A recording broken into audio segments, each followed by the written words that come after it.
इंतजार की घड़ियां खत्म हुई और अब हम स्वागत करेंगे सर का जोरदार तालियों से। प्रयागराज की इस धरती पे स्वागत करते हैं गौरव सर का। तालियों में और जोश होना चाहिए, लगना चाहिए प्रयागराज। और अब हम चाहेंगे गीता जी मैनेजमेंट की तरफ से सर का स्वागत करें पुष्पगुच्छ से। Thank you. बहुत बहुत स्वागत।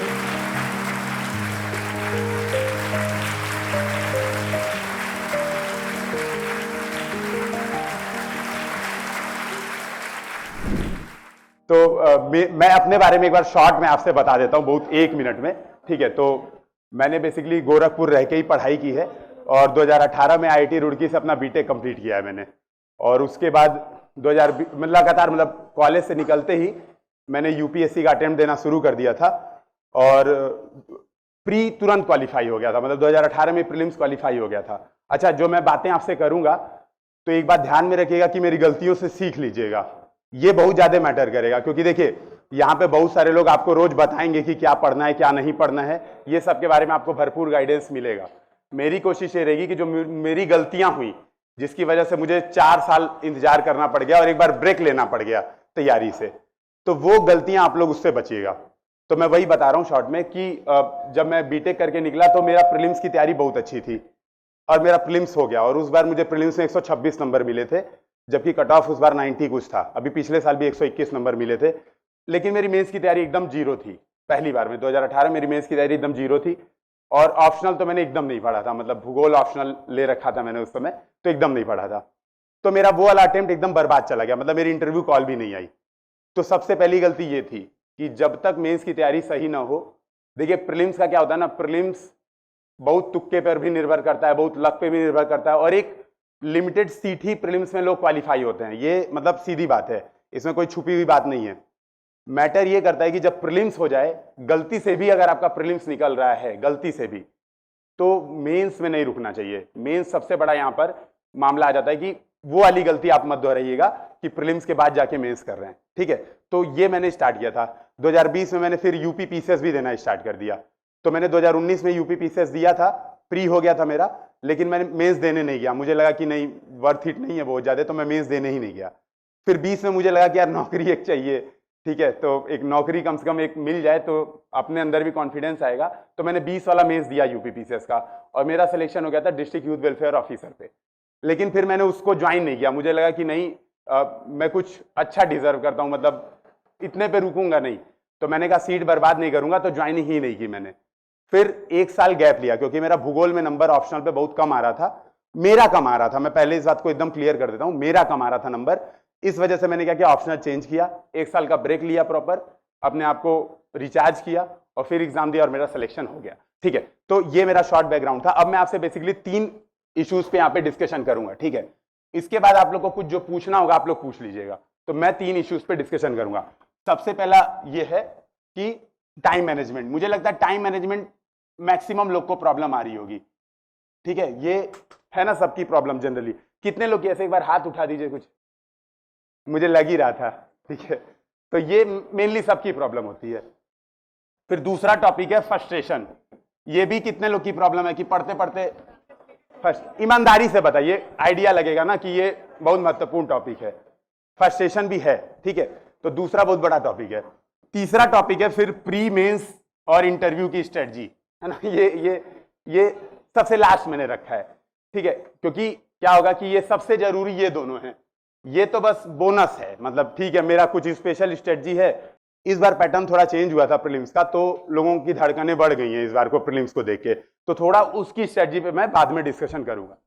सबसे पहले बात आते हैं टाइम मैनेजमेंट पे। अब देखिए, टाइम मैनेजमेंट ऐसी चीज है ना, ये समय के साथ आदमी सीखता है, लेकिन आपको वही समय बचाना है।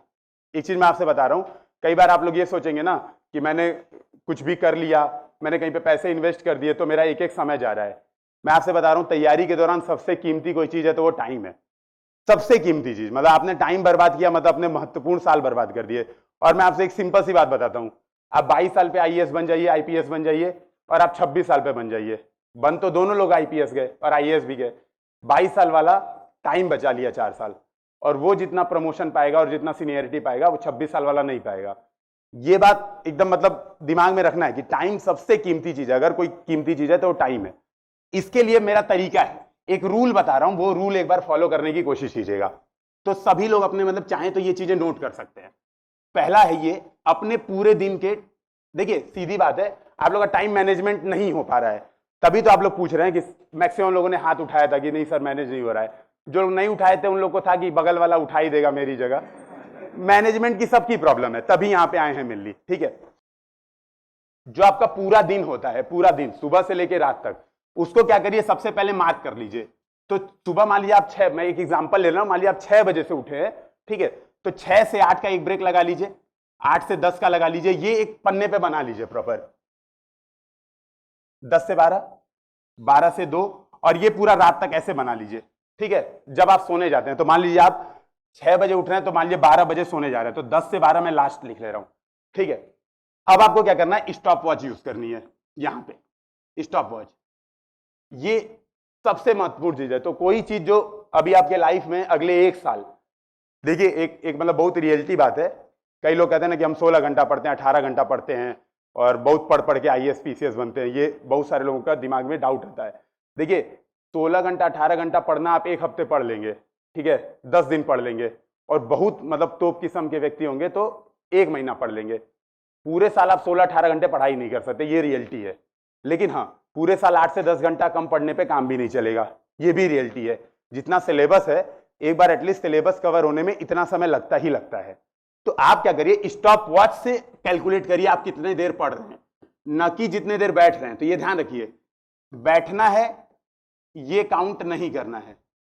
काउंट क्या करना है, स्टॉप वॉच पे रीडिंग कितनी आ रही है, ठीक है। तो आपने 6 से, मान लिया आप 6 बजे उठे, अब 6 बजे उठे तो आप स्टॉप वॉच ऑन कर दीजिए। अगर पढ़ने बैठ जा रहे हैं तुरंत, मैं मान ले रहा हूं तुरंत उठते ही सबसे पहले आप पढ़ने बैठे, जैसे मेरी आदत ये थी, मैं उठते ही क्या करता था, दृष्टि की वेबसाइट पर जो 20 क्वेश्चन आते हैं प्रीलिम्स वाले, मैंने हर जगह बात बताई भी है।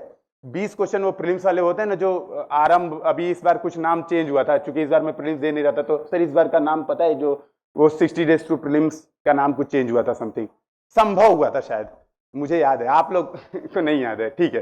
तो मैं उठते ही सबसे पहले, मतलब उठा आंख खुली, सबसे पहले वो 20 क्वेश्चन सॉल्व करता था, उसके बाद फ्रेश होने जाता था। तो मेरी मतलब ये आदत थी उठते ही। तो उससे क्या होता है ना, आप उठते ही एकदम एनर्जेटिक हो जाते हैं, सबसे पहले आपका दिमाग चलना स्टार्ट हो जाता है। आपको यहाँ पे स्टॉप वॉच से देखना है। तो मान लीजिए आपकी 2 घंटे की ये है, और 2 घंटे में आपकी रीडिंग आई 45 मिनट, 45 मिनट ये रीडिंग आई आपके स्टॉप वॉच में, मतलब 6 से 8 बज गए और आपने केवल 2 घंटे पढ़ाई की है, 45 मिनट स्टॉप वॉच पे आया। अब क्या करना है, 8 से 10 वाले समय से पहले, ये 1 हफ्ते का ही प्रोसेस है, 1 हफ्ते ये काम कर लेंगे ना तो फिर चीजें बहुत आसान हो जाएंगी। 1 हफ्ते का काम करना है।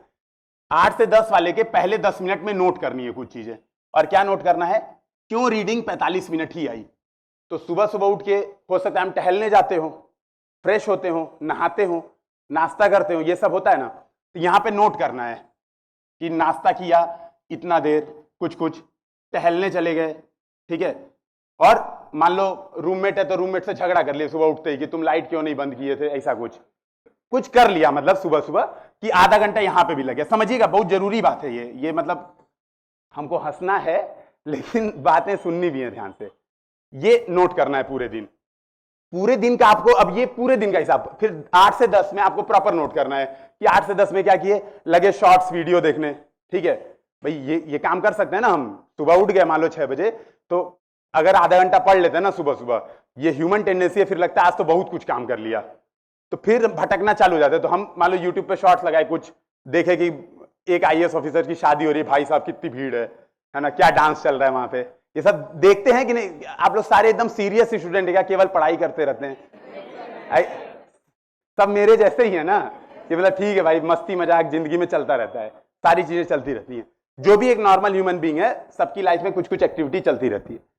तो यहां पे नोट करना है आपको कि मैंने क्या किया, ये काम इतने देर किया, ये काम मैंने इतने देर किया। अब क्या करना है, रात में बैठना है, जब ये देखिए टाइम मैनेजमेंट का सबसे महत्वपूर्ण अभी हिस्सा यही आएगा। अब क्या करना है, नोट करना है। पहली चीज ये, यहां पर अब ध्यान से सुनते रहिएगा, कितनी चीजें अवॉइडेबल थी। भाई नाश्ता करना, खाना खाना अवॉइडेबल नहीं है। दिन में अगर 1 घंटा नींद आ रही है तो अवॉइड नहीं किया जा सकता, क्योंकि दिन में 1 घंटा नहीं सोएंगे तो पता चला पूरे दिन नींद में ही पढ़ाई कर रहे हैं। पहली बात समझ में आ रही है। तो मान लीजिए आपका पूरे दिन स्टॉप वॉच में क्लिक किया 5 घंटा। अच्छा, मैं एक चीज एकदम दावे के साथ कह सकता हूं, आप लोग में से मतलब 5% ही आबादी ऐसी होगी, ये मैं एकदम कॉन्फिडेंस के साथ कह सकता हूं क्योंकि मेरा एक्सपीरियंस है इस मामले में, जिसका स्टॉप वॉच से रीडिंग ग्रेटर देन 5 घंटे आएगी। एकदम मैं कॉन्फिडेंस से कह सकता हूं, आप एक बार चेक कर लीजिएगा। बैठते होंगे आप लोग 10 घंटे, मैं इस बात को मानता हूं, अधिकांश लोग ऐसे होंगे जो 10 घंटे बैठते होंगे या 12-12 घंटे पढ़ने बैठते होंगे, लेकिन रीडिंग उनकी देखिएगा इतनी ही आएगी। अगर ईमानदारी से स्टॉप वॉच काउंट कर रहे हैं तो अब मान लीजिए आप शॉर्ट देख रहे हो, स्टॉप वॉच चल रहा है, उसका क्या किया जा सकता है? मम्मी, जैसे जो लोग घर पे रहते हैं, मान लो मम्मी बुलाई कि आओ थोड़ा सा नाश्ता बना दो, आप गए, स्टॉप वॉच चल रहा है, ये सब नहीं करना है। अपनी सीट से उठना है तो स्टॉप वॉच ऑफ कर देना है। तो ये बात एकदम माइंड से क्लियर है। आपको काउंट करना है रात में, उसी दिन रात में कौन सी चीजें अवॉइडेबल हो सकती हैं और कौन सी चीजें अनअवॉइडेबल हैं। भाई ये तो हम हटा ही नहीं सकते, इसको जिंदगी से हटा नहीं सकते। अब मान लीजिए अवॉइडेबल से आपको पता चला कि यार मेरे 5 घंटे बर्बाद हुए अवॉइडेबल से, और ऐसा होगा। पहले दिन आपको दिखेगा 8 घंटे मैं जब अपना एक्सपीरियंस बता रहा हूं, जब मैंने ये वाला काम शुरू किया था, मैंने पहले दिन चेक किया कि मैंने 8 घंटे बर्बाद किए थे, और बहुत ऐसे छोटे छोटे काम में बर्बाद किए थे ना, जिसका मैं ध्यान ही नहीं देता था। जिस चीज को हम टाइम मैनेजमेंट क्यों नहीं कर पाते हैं, उसका कारण पता है, हमें पता ही नहीं होता हमारे टाइम के बारे में, हमारा टाइम कहां कट रहा है ये पता ही नहीं होता है। जब यही नहीं पता होता मैनेजमेंट कैसे होगा? तो सबसे बड़ी तो समस्या यही है। ये जो तरीका है, इससे आपको पता चल जाएगा कि आपका टाइम कहां कहां जा रहा है। और मैं एक चीज बताऊंगा, ईमानदारी से करिएगा। जो गंदा से गंदा आप काम करते होंगे ना पूरे दिन में, मतलब किसी से गाली गलौज करना, किसी से झगड़ा करना, वो भी उस पर नोट करिएगा प्रॉपर, हिंदी में या इंग्लिश में, जिस भी मीडियम से हो, प्रॉपर उसको नोट करिएगा। बहुत जरूरी ये चीज है। आप देखेंगे 5 घंटे प्लस आपके अवॉइडेबल है, मतलब इसको आप अवॉइड कर सकते हैं। अब क्या करना है? पहले दिन वो अगले दिन 5 घंटे एकदम सुधार कर देना है। क्या करना है भाई? 5 घंटे अवॉइडेबल है, ऐसा नहीं करना है, थोड़ा थोड़ा हिस्सा काटना है। तो 5 घंटे से अगले दिन कोशिश करिए 4.5 घंटा बर्बाद हो, आधा घंटा बचा लिया। मान लीजिए किसी दोस्त से झगड़ा वाला, जो आपका फिक्स झगड़ा है डेली का डेली, तो उससे सॉरी बोल के बातचीत करके उसको निपटाया जा सकता है वो। तो इसको धीरे धीरे कम करना है। जो 5 घंटा बर्बाद हो रहा था, टारगेट रखना है महीने भर के प्रोसेस में, हफ्ते भर के प्रोसेस में, डेली थोड़ा थोड़ा। मम्मी कुछ काम के लिए कह रही है तो अब दिमाग लगाना है कि यार पढ़ाई कर रहा हूं, मम्मी कुछ काम करिए, तो कुछ आइडिया क्रिएट करते हैं कि बच जाऊं, वो काम ना करना पड़े। ठीक है, तो सबका अपना, जैसे मेरा तरीका ये था, मैं काम बर्बाद कर देता था। तो मान लो मुझसे कोई काम कहा गया कि लो पौधों में पानी डाल दो, तो उस दिन 2-3 पौधे शहीद। तो अगले दिन लोग कहते नहीं भाई तुम मत डालना, हम लोग देख लेंगे, मतलब ये सब काम कर लेंगे। ठीक है, तो सबका अपना अपना तरीका है। मतलब अब ये आपकी फैमिली पे, आपके अगल बगल के लोग पे डिपेंड करता है, सबका ऑब्जेक्टिव नहीं, मतलब इसको, ये सब्जेक्टिव है। ठीक है, सबका अपना अपना व्यक्तिगत है। ये काम करना है आपको पूरे 1 हफ्ते, एटलीस्ट हफ्ते भर प्रॉपर नोट करना है, और चीजों को ये नोट करना है कौन कौन सी चीजें अवॉइड की जा सकती थी। तो आप देखेंगे आपका जो पढ़ाई का घंटा है वो लाइन पे आ जाएगा। तो पहली बात ये, पढ़ाई का घंटा लाइन पे आ जाएगा, ये टाइम मैनेजमेंट के फॉर्मूले से। अब दूसरी बात है कि हम पढ़ते क्यों नहीं है। मतलब कई बार आप लोग ये भी करते हो, मतलब टाइम मैनेजमेंट जो दूसरी चीज है, दूसरी चीज ये है कि क्या होता है, मान लीजिए हम हिस्ट्री, अच्छा ये भी बताइएगा सही ऐसा होता है क्या? मतलब मैं अपना बता रहा हूं, मेरे साथ ऐसा होता था कि मैं हिस्ट्री पढ़ने बैठता था, मुझे लगता था ज्योग्राफी छूट रही है। ऐसा होता है, ज्योग्राफी पढ़ने बैठता हूं तो लगता है अरे यार वो पॉलिटी छूट रही है ना। टेस्ट सॉल्व करने पॉलिटिक्स बैठ रहा हूं, लग रहा है अरे यार ये करंट अफेयर्स की क्लास है कि यहाँ पे चल रही होगी, वो सबसे जरूरी है। अब मन ऐसा भटकता है, फिर कुछ करने का मन नहीं करता है। ये होता है, मतलब मैं भी यानी धरती का ही हूं, ठीक है, मंगल ग्रह से नहीं आया, ठीक है, अच्छी बात। अब इसका क्या आप लोगों ने कुछ प्रयास किया इसको दूर करने का? कुछ टारगेट सोचा कि कैसे दूर करेंगे? कोई है जो बताएगा कि सर मैं ऐसे दूर करता हूं? कोई समझिए, यही देखिए, समझिएगा प्रोसेस जो हम तैयारी कर रहे हैं ना, तैयारी एक प्रोसेस है, एक दिन की लड़ाई तो है नहीं ना, एक दिन का स्प्रिंट है। ठीक है, तैयारी अपने आप में एक प्रोसेस है, पूरा लंबा प्रोसेस है। तो जब तक आप इन चीजों पे काम नहीं करेंगे, और पता है पढ़ाई का सोर्स, हम सोचते हैं सर सोर्स बहुत बड़ी प्रॉब्लम है, कहां से ये चीजें पढ़ें, हम सोचते हैं सर कोई और चीजें प्रॉब्लम है। सबसे बड़ी प्रॉब्लम यहां पे है। आप देखिएगा ना, ये वाली प्रॉब्लम सही हो जाए तो सोर्स की कोई प्रॉब्लम है ही नहीं। इसको कैसे दूर करता हूं, मतलब मैंने कैसे दूर किया इसको, हालांकि फिर भी 100% दूर नहीं होता है, लेकिन हाँ एक ठीक ठाक, मतलब 80% 60% आप में सुधार हो जाएगा। आप लॉन्ग टर्म मत सोचिए। आप क्यों परेशान हो रहे हैं? 2 कारणों से परेशान हो रहे हैं। पहली बात, आप ये चाह रहे हैं कि मेरा एक दिन में ही सब हो जाए, यही चाह रहे हैं कि मेरा एक दिन में ही सब हो जाए, पॉलिटी भी रिवाइज कर लूं, ज्योग्राफी भी रिवाइज कर लूं, है ना, हिस्ट्री भी रिवाइज कर लूं, और इस वजह से वो काम संभव नहीं है। तो रियलिटी से दूर हट के मत सोचिए, पहली बात। दूसरी बात, आप लॉन्ग टर्म सोच रहे हैं, आप ये सोच रहे हैं यूपीएससी का अगला एग्जाम कब है, 2024 का प्रीलिम्स कब है, वो सोच रहे हैं दिमाग में। 26 मई अभी तो जस्ट हुआ है, तो 15 दिन रेस्ट करते हैं, 20 दिन रेस्ट करते हैं, एंजॉय करते हैं, इस वजह से प्रॉब्लम आएगी। ठीक है, तो जो आप भटक रहे हैं ना कि 2 सब्जेक्ट 3 सब्जेक्ट, कायदे से ये होना चाहिए। अब देखिए इसका दो तरीका है। पहली बात, नोट्स ऐसे बने, शॉर्ट नोट्स, ये मैं आखिरी में बताऊंगा अभी, नोट शॉर्ट ऐसे बने जो एक ही बार में सब चीजें रिवाइज करते हो, मतलब एक ही समय आपका पॉलिटी भी रिवाइज होता हो, मतलब ऐसा हो कि डाइवर्सिफाइड हो, तो आपको पढ़ते समय कभी ना बुरा लगे ना आपको पता चले कि आपका ये छूट रहा है वो छूट रहा है। ठीक है, तो जैसे मैंने 100 पन्ने के प्रीलिम्स के शॉर्ट नोट्स ऐसे बनाए थे कि वो डाइवर्सिफाइड थे, मतलब अलग अलग चीजें प्रॉपर उसमें डाइवर्सिफाइड थी। तो पहली बात ये कि आप 2 घंटा अगर डेली इस नोट्स पे समय दे रहे हैं, 2 घंटा, ठीक है, तो आपको ये फीलिंग ही नहीं आएगी कि आपका छूट रहा है कोई चीज। पहली बात तो ये। दूसरी बात ये, लॉन्ग टर्म ना सोच के शॉर्ट टर्म सोचिए। तो शॉर्ट टर्म का ये मतलब है, वीकली डिसाइड कीजिए कि इस वीक में मुझे ये चीज का टेस्ट देना है प्रॉपर। ये डिसाइड कतई मत कीजिएगा कि ये चीज रिवीजन करनी है या ये चीज पढ़ना है। मैं यहां पे आपको क्लियर आगाह कर दे रहा हूं। हम गलती यही करते हैं, पता है क्या करते हैं, इस वीक मुझे एंशिएंट रिवीजन करना है और हमारे पास कोई टारगेट है ही नहीं, मुझे क्या पढ़ना है क्या नहीं पढ़ना है। एक हमारे पास बेंचमार्क होना चाहिए ना कि यहां तक मैं पहुंचूंगा रिवीजन करके, वो सब हमारे दिमाग में कुछ होता ही नहीं। हमें ये होता है कि भैया हमें एंशिएंट पढ़ना है, फिर हम एंशिएंट पढ़ते पढ़ते एंशिएंट में पहुंच जाते हैं, फिर लगते हैं पिक्चर देखने की, कोई मूवी देखते हैं, मोहनजोदड़ो पूरा दिखा देगा उसमें, और समय की ऐसी तैसी कर देते हैं। यहीं पे आपको बचना है। तरीका ये है, आप ये मत डिसाइड कीजिए, पहली बात, सबसे पहली बात ये मत डिसाइड कीजिए कि पढ़ना है। डिसाइड ये कीजिए कि मुझे इस चीज का पार्ट टेस्ट या कुछ भी पेपर सॉल्व करने हैं, उसके लिए डेली पढ़िए। ठीक है, उसके लिए डेली पढ़िए। तो जैसे आपके पास 8 सब्जेक्ट है, 10 सब्जेक्ट है, तो हर सब्जेक्ट एक एक वीक उठा लीजिए। ठीक है, हर सब्जेक्ट एक एक वीक उठा लीजिए और इस शॉर्ट वीक में तैयारी कीजिए। आपके पास 2 चीजें हैं, एक है आपके पास शॉर्ट नोट्स, जो मैं कह रहा हूं डेली 1-2 घंटे पढ़ने के लिए, अभी वो बता दूंगा प्रीलिम्स वाले में कि शॉर्ट नोट्स बनाते कैसे हैं, शॉर्ट में आपको एक बार बता दूंगा। ठीक है, ये डेली आप 2 घंटे पढ़ रहे हैं, बाकी का जो समय है उसका समय का हिस्सा यहां पे यूज करिए कि पेपर सॉल्व करने के लिए मुझे पढ़ाई करनी है। अब उसमें आप जो भी सोर्स पढ़िए, आपकी इच्छा, आपके नोट्स हैं क्लास नोट्स, उसको पढ़िए, लेकिन टेस्ट का दिन टलना नहीं चाहिए। तो टाइम मैनेजमेंट का जो सबसे महत्वपूर्ण सोर्स होता है ना, हम क्या करते हैं, टालू प्रवृत्ति रखते हैं।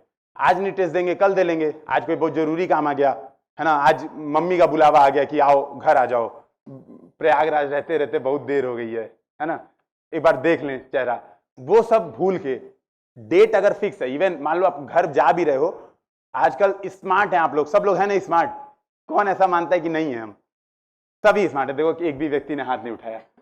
ठीक है, तो स्मार्ट बनिए और उसको प्रूव भी कीजिए कि हैं।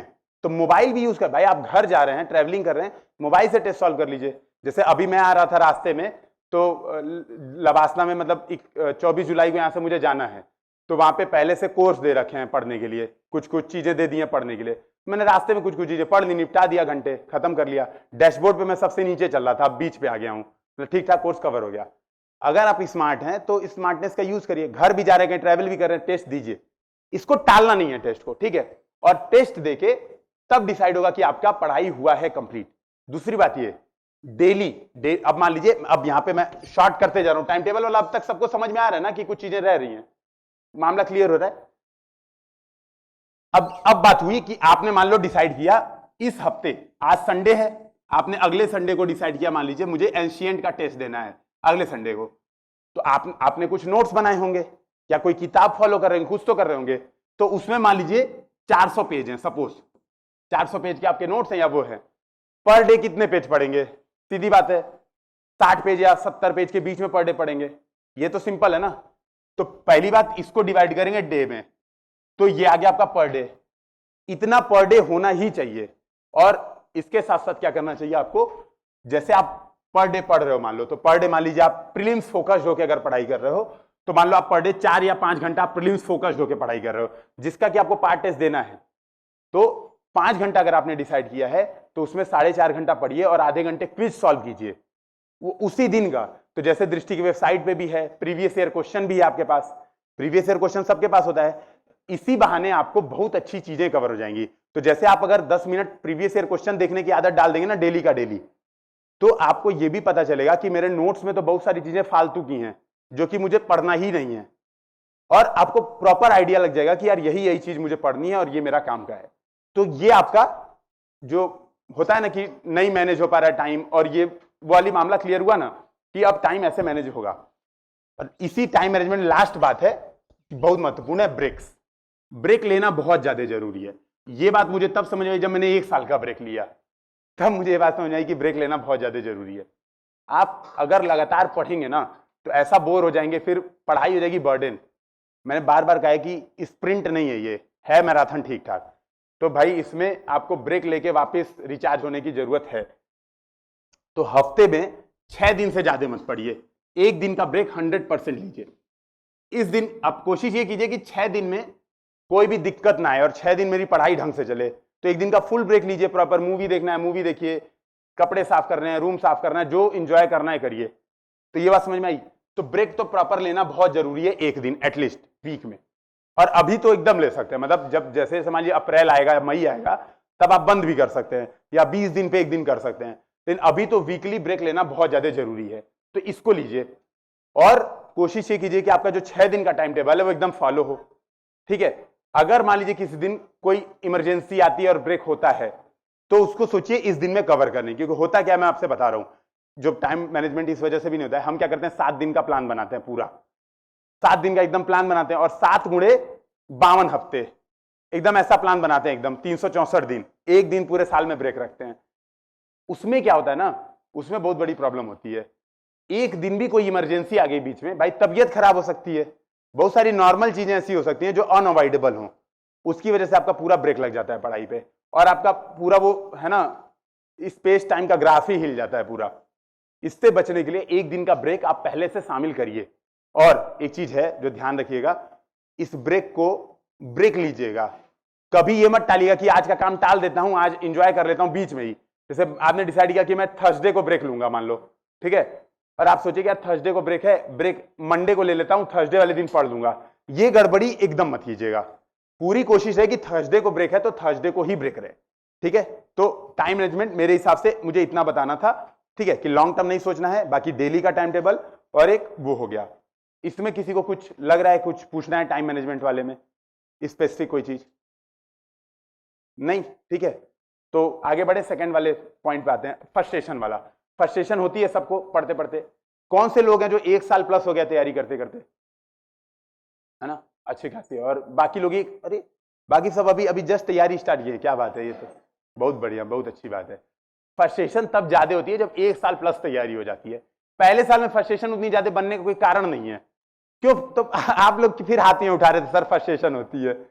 तो मैंने जब पूछा था क्वेश्चन कि फ्रस्ट्रेशन किसको किसको होती है, सब हाथ उठा रहे थे। हा? क्यों, मतलब कुछ कारण, विशेष कारण?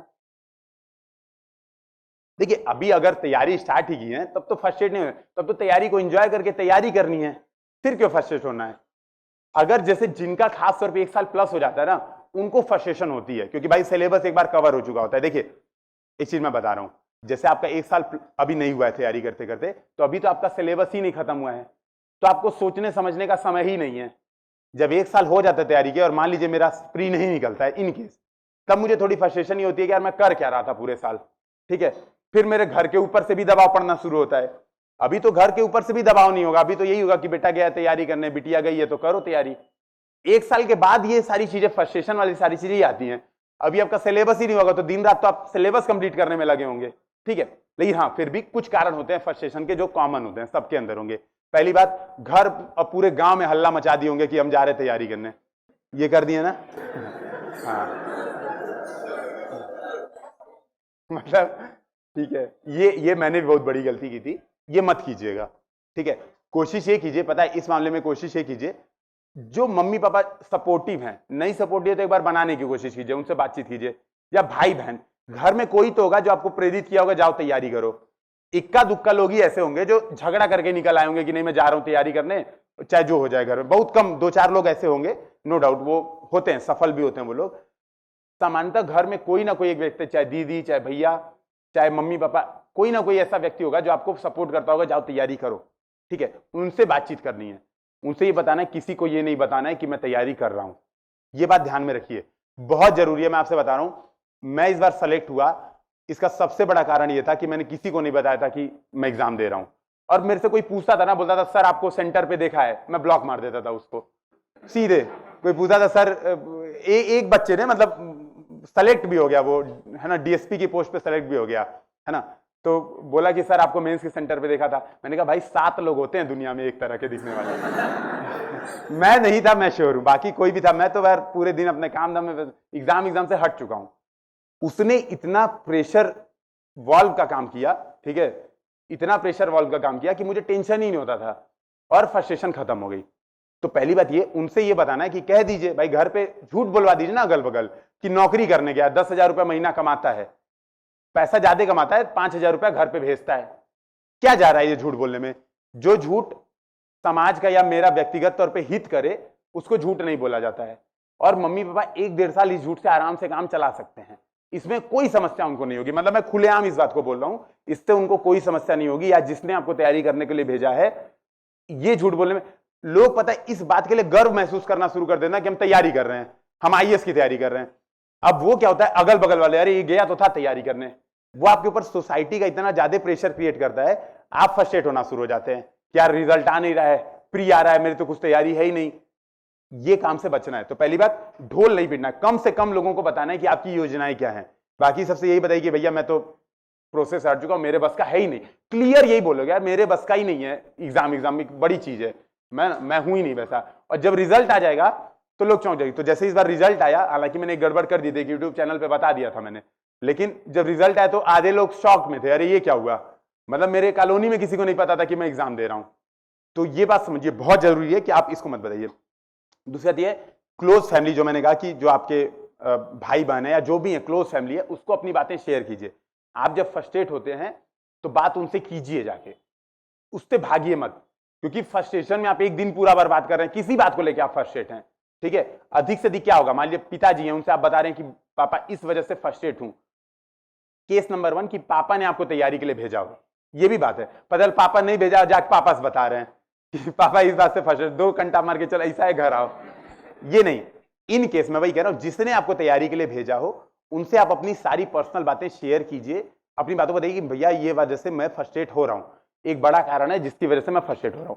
तो वो क्या होगा, आपसे बातचीत करेंगे ना तो आधी परेशानी केवल अपनी बात शेयर कर देने से दूर हो जाती है।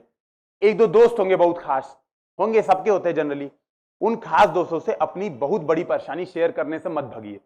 शेयर कीजिए कि यार मैं इस वाले से प्रॉब्लम में हूं, केवल आपकी बात सामने वाला सुन लेगा ना, आपकी आधी प्रॉब्लम दूर हो जाएगी। तो फ्रस्ट्रेशन का दूसरा है कि क्लोज फैमिली के बारे में ये करिए।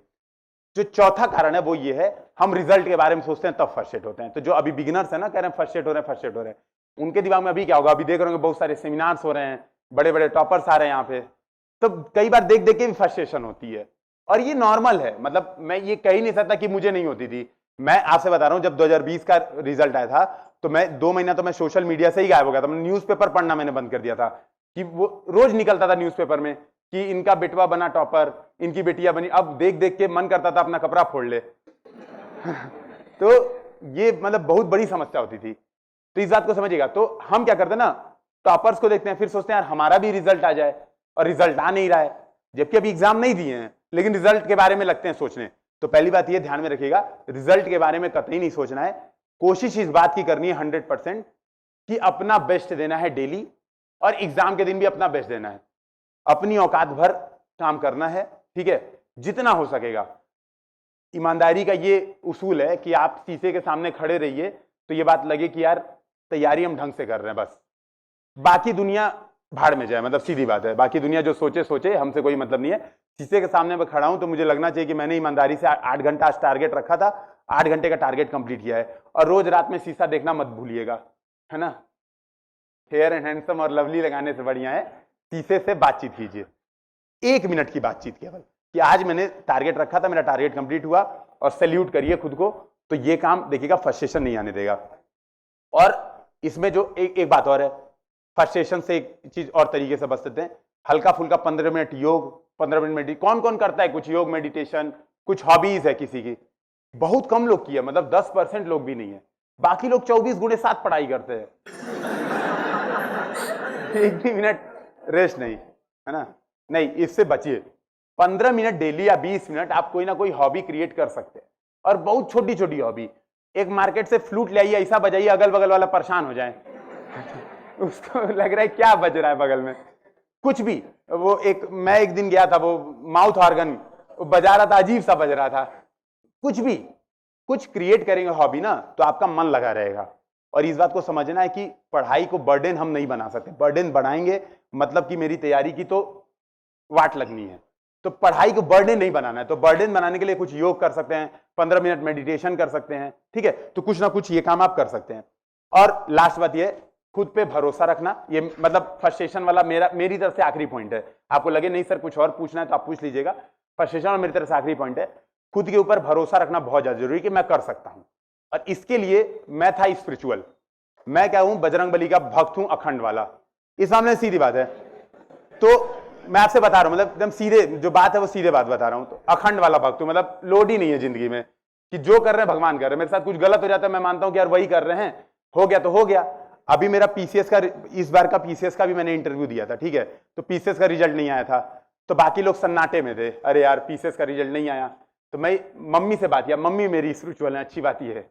मम्मी उस समय हरिद्वार गई हुई थी, ठीक है? मामा मम्मी ये सब लोग गए हुए थे, पापा को कुछ दिक्कत थी, उस वजह से इलाज कराने गए थे। तो मम्मी बात की, मम्मी ना रोई ना टेंशन में दिखी, पहली बार मम्मी अलग लेवल के कॉन्फिडेंस में दिखी। बोली बजरंग बली को मानते हो ना, वो कुछ बड़ा सोच रखे हैं, तुम लोग पूरे इंडिया में छा जाओगे, चिंता मत करो, जो होगा अच्छा हुआ है, नहीं आया अच्छा हुआ। और देखिए यूपीएससी का रिजल्ट आ गया। तो ये बात समझनी पड़ेगी। आप ये बात सोचिए, हम अपना कर्तव्य कर रहे हैं, है ना? सीधी बात है, अपना कर्तव्य हम कर सकते हैं। मैंने वही कहा, शीशे के सामने मैं ईमानदार हूं, और थोड़ा अगर मैं स्पिरिचुअल हो जाता हूं तो इससे मेरा नुकसान नहीं। मैं किसी को स्पिरिचुअलिटी की ट्रेनिंग नहीं दे रहा हूं। पहली बात, आप में से बहुत सारे लोग हो सकते हैं अलग अलग धर्मों, अलग अलग संप्रदायों, अलग अलग विचारों को मानने वाले हो सकते हैं, मैं उस सबका सम्मान करता हूं। मैं केवल अपनी बात बता रहा हूं कि मैं ऐसे बसता था। मैं ये सोचता था अगर मैं आईएएस नहीं बन पाया तो फिर देखिए मैं बहुत बड़ा तोप बन के निकलूं, मैं कुछ और बहुत बड़ा करूंगा। तो मुझे इस बात का डर एकदम अंदर से खत्म हो गया था कि मैं आईएएस नहीं बना तो मेरी जिंदगी क्या होगी। तो ये बात समझिएगा सभी लोग कि इस बात से भी अपने ऊपर भरोसा रखिए कि अगर ईमानदारी से पढ़ रहे हैं तो पढ़ाई वेस्ट नहीं जाएगी, कुछ ना कुछ जो भी करेंगे बहुत अच्छा करेंगे। तो मेरे हिसाब से फ्रस्ट्रेशन वाले ये सारे पॉइंट्स हो गए, डिस्कशन हो गए। किसी को कुछ इसमें पूछना है कि सर मेरा ये कारण है स्पेसिफिक फ्रस्ट्रेशन का, कुछ अगर आपको पूछना है तो आप पूछ सकते हैं इसमें। इकोनॉमिक्स से और हार्ड सब्जेक्ट से फ्रस्ट्रेशन होता है तो उसको दूर कैसे करें? देखिए ये बहुत सही प्रॉब्लम है।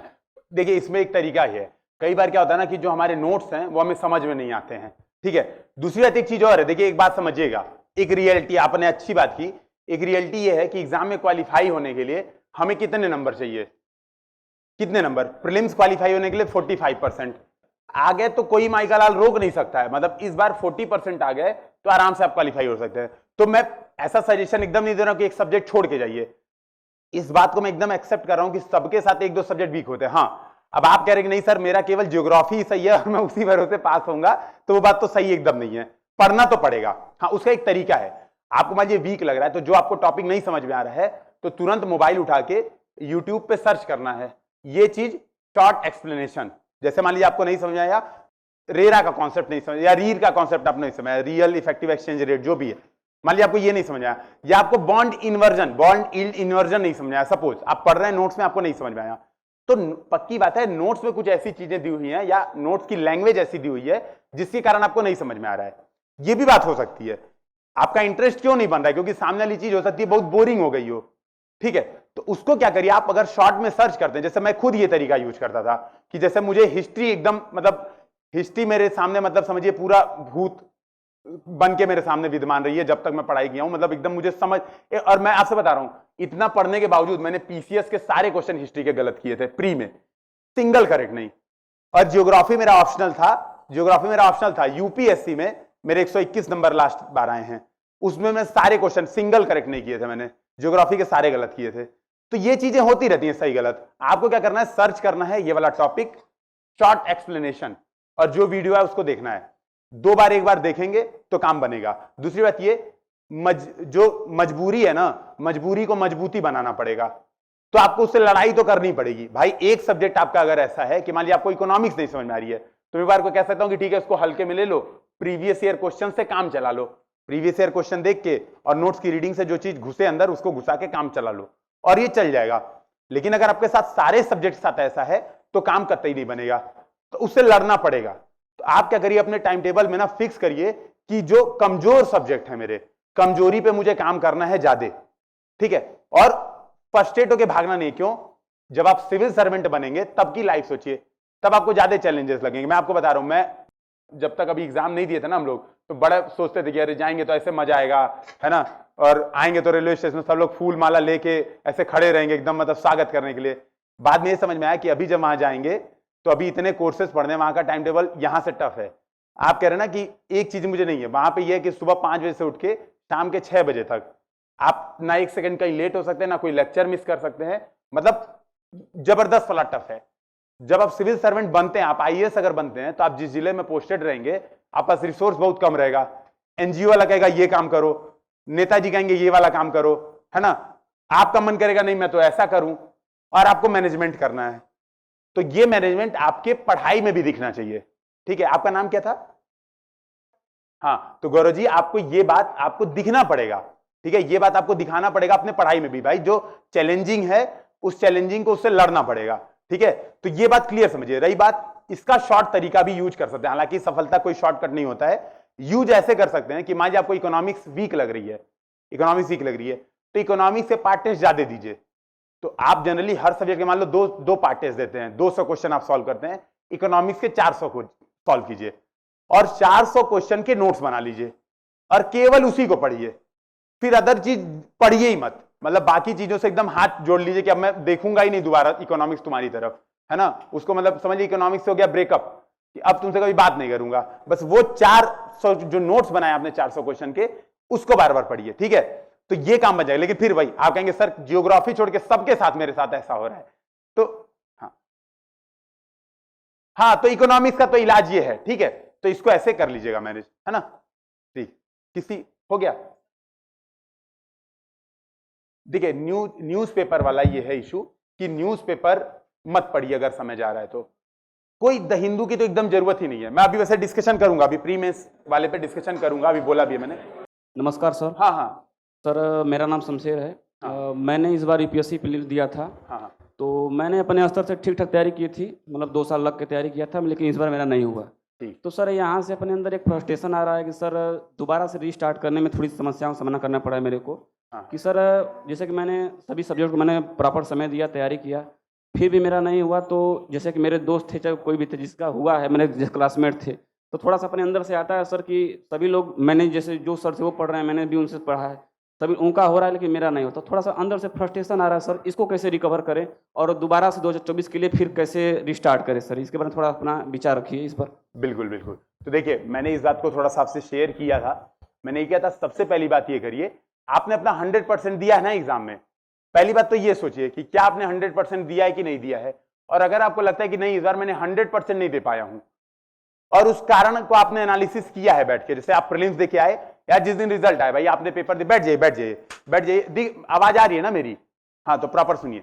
तो जैसे आप प्रीलिम्स देके आए, आपने प्रीलिम्स की मार्कशीट कहीं तो मिलाई होगी नंबर की, मेरे इतने नंबर बन रहे हैं, ठीक है। मान लिया आपने मिलाई और आपको पता चला कि आपके 40 ही 50 नंबर आ रहे हैं। अब उसके एक कारण है, पहला कारण ये कि आपने बहुत मेहनत की थी, एकदम ईमानदारी से पढ़ाई भी किया था, लेकिन नंबर नहीं आ रहे हैं। और फ्रस्ट्रेशन होना एकदम लॉजिकल है, मतलब ये फ्रस्ट्रेशन अभी मैं इसके बारे में डिस्कशन करूंगा कि कैसे दूर होंगे। दूसरा तरीका यह कि आपको पता है, आपको अंदर से फीलिंग है कि आखिरी के 3 महीने में जगह था। जैसे क्या होता है, मैं थोड़ा सा इस पर डिस्कशन कर रहा हूं, होता यह है कि हमें यह पता चलता है कि यार पढ़ाई तो मैंने खूब की थी और मुझे दिख भी रहा है कि मैंने मेहनत की थी, कि मैंने 10 घंटे 8 घंटे मेहनत की थी, लेकिन वो मेहनत कब की थी? जब प्रीलिम्स नजदीक आया था मार्च अप्रैल में, तब मैंने मेहनत करनी स्टार्ट की थी। दोस्त भी सेम कंटेंट से पढ़ रहे थे जिनका प्रीलिम्स हुआ है, लेकिन बस अंतर यह था कि वो पूरे साल पढ़ाई रेगुलर किए थे और मैंने क्या किया था, एकदम आखिरी समय जब 3 महीना बचा था तब टेस्ट पेपर्स मैंने एकदम एंड में उठाया था। प्रीवियस ईयर क्वेश्चन मैंने सॉल्व ही नहीं किए थे। तो पहली बात ये चेक करना है कि क्या कमी आपके अंदर है, आपकी तैयारी के अंदर है। सबसे पहली बात, अगर आपको दिख जाती है कि हाँ यार कमी ये मेरे अंदर है, तो आपका फ्रस्ट्रेशन दूर हो जाएगा। तो आपको पता है कि भैया इस साल 2024 में जब आप एग्जाम देंगे, आपको इन कमियों पे एक एक करके काम करना है, ठीक है। आपका नाम शमशेर है ना? हाँ तो शमशेर, ये बात आपको समझ में आई कि भाई आपको पता चल गया कि यार कमी मेरे अंदर है, तो ये। अब दूसरा केस होता है कि कमी आपके अंदर नहीं है। भाई आपने 8-10 घंटे मेहनत की, ठीक है, और रेगुलर मेहनत की, आपने टेस्ट भी सॉल्व किए, नोट्स भी बनाए, आपको रिवीजन में भी कोई प्रॉब्लम नहीं थी। सबसे बड़ी बात, मॉक टेस्ट देता था तो मॉक टेस्ट में नंबर भी आता था। ये भी होता है कई लोग के साथ, मतलब मेरे जाने वाले कई दोस्त ऐसे हैं मॉक टेस्ट देते थे, मॉक टेस्ट में खूब नंबर भी आते थे, फिर भी प्री नहीं निकला। उसके दो कारण होते हैं। पहली बात ये, सीसेट में फेल हो गए। तो सीसेट में फेल होने का सबसे बड़ा कारण ये होता है कि सीसेट को इग्नोर ही करते हैं। हम क्या करते हैं, सीधे आखिरी महीना जगते हैं सीसेट के लिए, ठीक है। तो ये बात समझिएगा, अगर ये गलती की है तो भाई पढ़ना पड़ेगा, वापिस सीसेट पढ़ना पड़ेगा। अब दूसरा कारण होता है कि आप जीएस में फेल हुए हैं। जीएस में फेल होने की एक सबसे बड़ी बात होती है सर, एग्जाम के दिन की अनसर्टेनिटी, और ये अनसर्टेनिटी बनी रहेगी। मैं आपको एग्जांपल दे रहा हूं, बहुत सारे लोग ऐसे हैं, अभी इसी बार के आप कई टॉपर्स के इंटरव्यू सुनेंगे, 3-3 बार 4-4 बार प्री नहीं निकला है, 5वीं बार प्री निकला और सेलेक्ट हो गए। तो ये अनसर्टेनिटी होती है, इसीलिए इसको सिविल सर्विसेज का एग्जाम कहते हैं। भारत के टॉप ऑफिसर इसी वजह से बनाते हैं। तो दूसरों की सफलता देखिए, उनसे सीखिए, ना कि उनसे फ्रस्ट्रेट होइए देख देखे कि आपके रूममेट से सेम चीज पढ़े। कुछ अंतर नहीं होता है, केवल उस दिन के लक का अंतर होता है। आपने 2 क्वेश्चन तुक्के मारे, आपके गलत हो गए, सामने वाले ने 2 क्वेश्चन तुक्के मारे, उसके सही हो गए। मैं सीरियसली बता रहा हूं। और मैं आपसे एक बात और बता रहा हूं, आपको ये समझ के बहुत मतलब हंसी आएगी शायद। अभी मैं यहां पे खड़ा हूं तो ये केवल और केवल लक का अंतर है, केवल और केवल लक का अंतर। मैं सीरियसली बता रहा हूं, मेरे अभी 20 नंबर कम होते, मैं रैंक लिस्ट से बाहर होता, 20 नंबर बढ़ जाते तो मैं टॉप 60 के अंदर होता, ठीक है।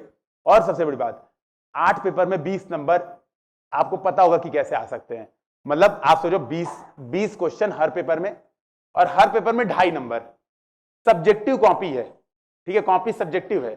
20 नंबर घटना बढ़ना एकदम नामुमकिन नहीं है, प्योर यहां पे लक का मामला है, पढ़ाई का मामला है भाई। एक लेवल तक 800 नंबर तक लाने तक, 850 नंबर तक लाने तक पढ़ाई का मामला है। पूरी मेहनत, डेडिकेशन की जरूरत पड़ती है, और मैंने भी पढ़ के लाया हूं सिलेक्शन। ऐसा नहीं कि एकदम बजरंगबली के भरोसे ही गया पेपर हो गया। लेकिन लिस्ट में नाम आना और लिस्ट से बाहर रह जाने में ये लक का फैक्टर होता है। तो ये बात समझिएगा, बहुत बड़ा ये लक का फैक्टर है। इस बार आपके साथ लक काम नहीं किया, एक बार करेगा, ठीक है। तो आप सबसे पहले इस बात को समझिए। और दूसरी बात ये, मैंने कहा फ्रस्ट्रेशन वाला वही उपाय अपनाइए। इस बार किसी से मत बताइए कि एग्जाम दे रहा हूं। आप फ्रस्ट्रेट इस वजह से ही हो रहे हैं कि अगल बगल वाले आपके बारे में क्या सोच रहे हैं, कि भाई आपके दोस्तों का हो गया सिलेक्शन, प्री सबका निकल गया और केवल आप बच गए, आपका नहीं हुआ। तो आपको वो फ्रस्ट्रेशन इस वजह से आ रही है, आपके अंदर दबाव बन रहा होगा कि यार मैं 2 साल क्या किया हूं, ठीक है। तो अब बोल दीजिए सबसे कि मैं अभी एग्जाम नहीं दूंगा, अब मैं अपना कुछ काम धाम करूंगा, ठीक है। और प्रॉपर अब तैयारी स्टार्ट कीजिए खुद से, ठीक है। तो देखिएगा फ्रस्ट्रेशन दूर होगी। दूसरी बात ये, ईमानदारी से कीजिएगा इस बार। हाँ नमस्ते सर। सर मेरा सवाल है, सर चीज़ें याद नहीं होती हैं या फिर कुछ दिन बाद पूरी तरह से भूल जाती हैं। ठीक है, मैं समझ रहा हूं, ये फ्रस्ट्रेशन वाले से नहीं है। मैं अभी ना प्री मेंस इंटरव्यू पे डिस्कशन कर रहा हूं, तो ये चीजें आ जाएंगी अपने आप। तो आप एक बार मेरी बात सुन लीजिए, अपने आप ये चीजें आ जाएंगी, ठीक है। तो अब मैं शॉर्ट में आता हूं वापिस, प्री मेंस इंटरव्यू की चीजें बताता हूं। तो अभी अपने आप आपको जो प्रॉब्लम है ना, आप कह रहे हैं सर याद नहीं होती है, तो आपका नाम क्या है? देवेंद्र। हाँ बैठ जाइए देवेंद्र, अभी आपको ये मामला क्लियर हो जाएगा, ठीक है। तो मैं एक बात बता दूं, देखिए यहीं पे शुरुआत ही आपसे होनी है। मतलब ये क्वेश्चन मतलब मेरे दिमाग में ही था, क्योंकि मुझे भी याद नहीं होती थी, तो आप कुछ अलग थोड़ी ना। तो सबसे बड़ी बात है, ये सबकी प्रॉब्लम है। अच्छा, सबको याद हो जाती है कि सारी चीजें जो पढ़ते एकदम, स्वामी विवेकानंद को ही नहीं, बस आप बोल दिए हैं, आधे लोग नहीं बोले हैं, ठीक है। तो सबसे पहले तो प्री पे ही हम बात कर लेते हैं, ठीक है, प्री पे ही।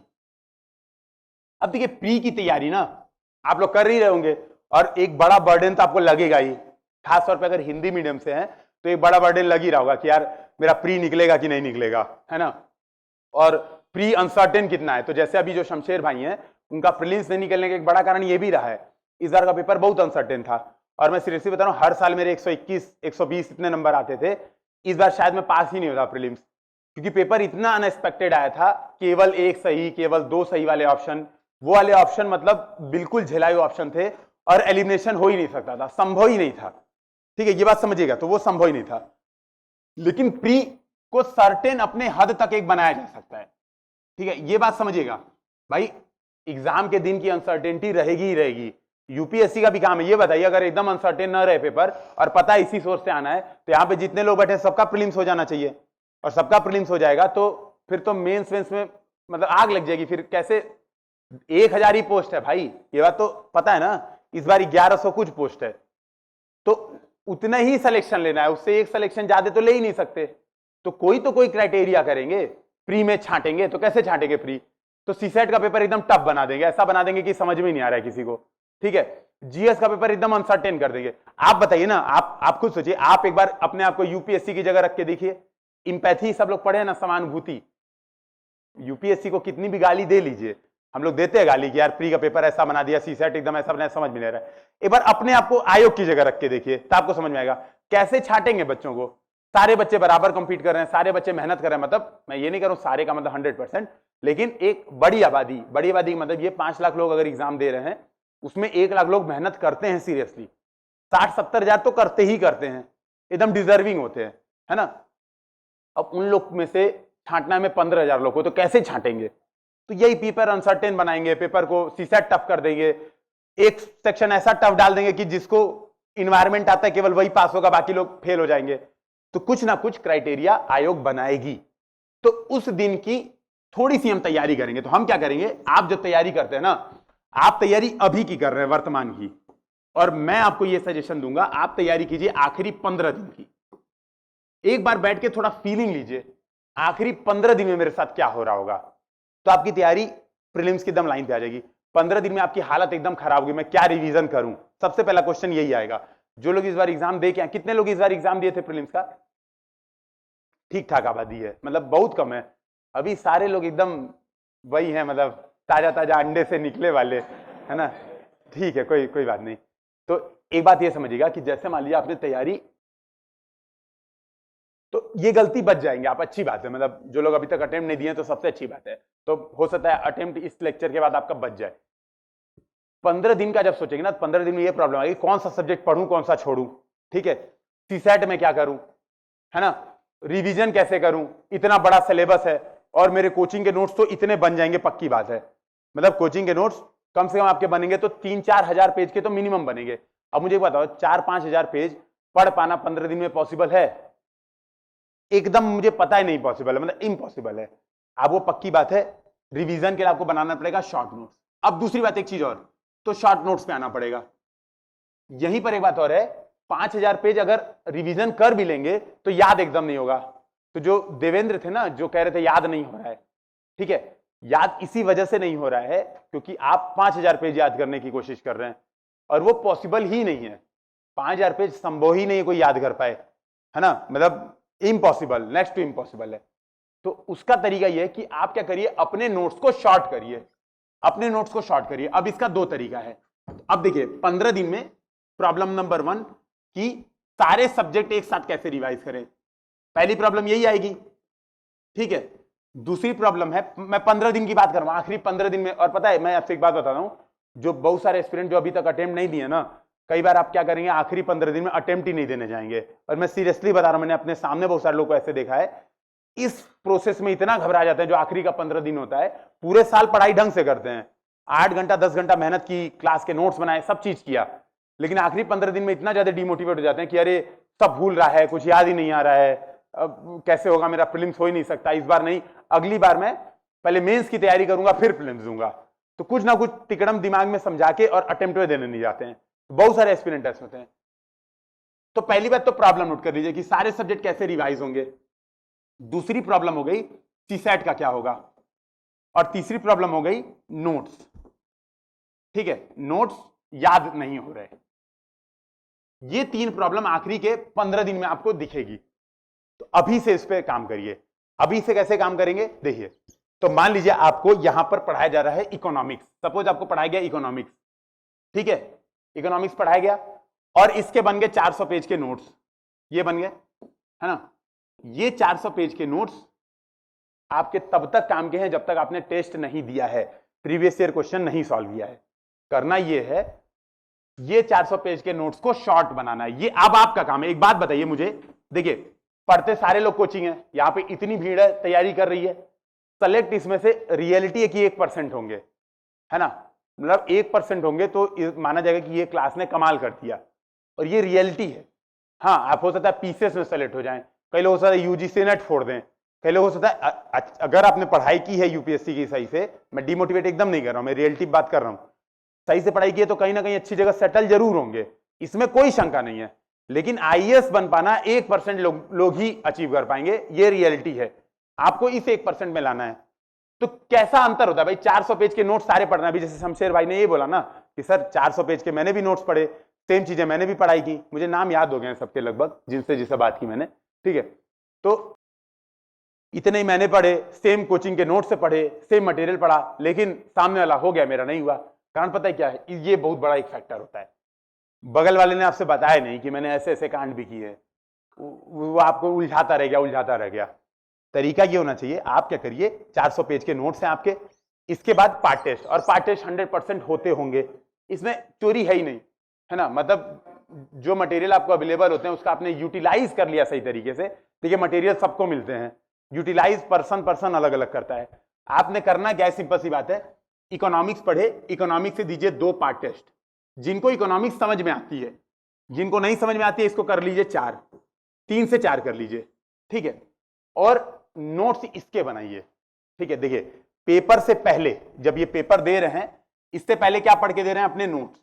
तो नोट्स आपके लिए काम के हैं, मैं एकदम नहीं कह रहा हूं कि नोट्स काम के नहीं है, लेकिन पेपर देने के बाद जब आपने पार्ट टेस्ट सॉल्व कर लिया, इसके बाद नोट्स आपके लिए केवल रेफरेंस मटेरियल के तौर पे है। मतलब जैसे मैं आपसे बातचीत कर रहा हूं ना, तो ये केवल रेफरेंस मटेरियल के तौर पे है। जहां पे भूल रहा हूं, मुझे लग रहा है कि यार ये चीज भूल गया, तो केवल देख रहा हूं, हाँ वापिस लाइन पे आ जा रहा हूं।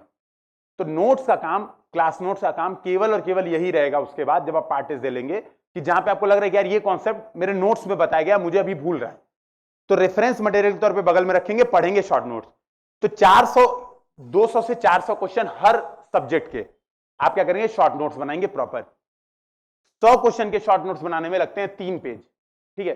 3 से 4 पेज लगते हैं 100 क्वेश्चन के शॉर्ट नोट में। जैसे मैंने क्या किया था, मैं तो टेस्ट बेसिस पे ही तैयारी करता था। 2018 वाला अटेम्प्ट जब मैं कॉलेज में था, तो मैंने क्या किया था, उसी साल बहुत सारे टेस्ट दे के शॉर्ट नोट्स बना लिए थे, ठीक है। बहुत सारे टेस्ट दे के शॉर्ट नोट्स बना लिए थे, और केवल ही पढ़ता था। तो मैंने 100 पेज के नोट्स तैयार किए थे।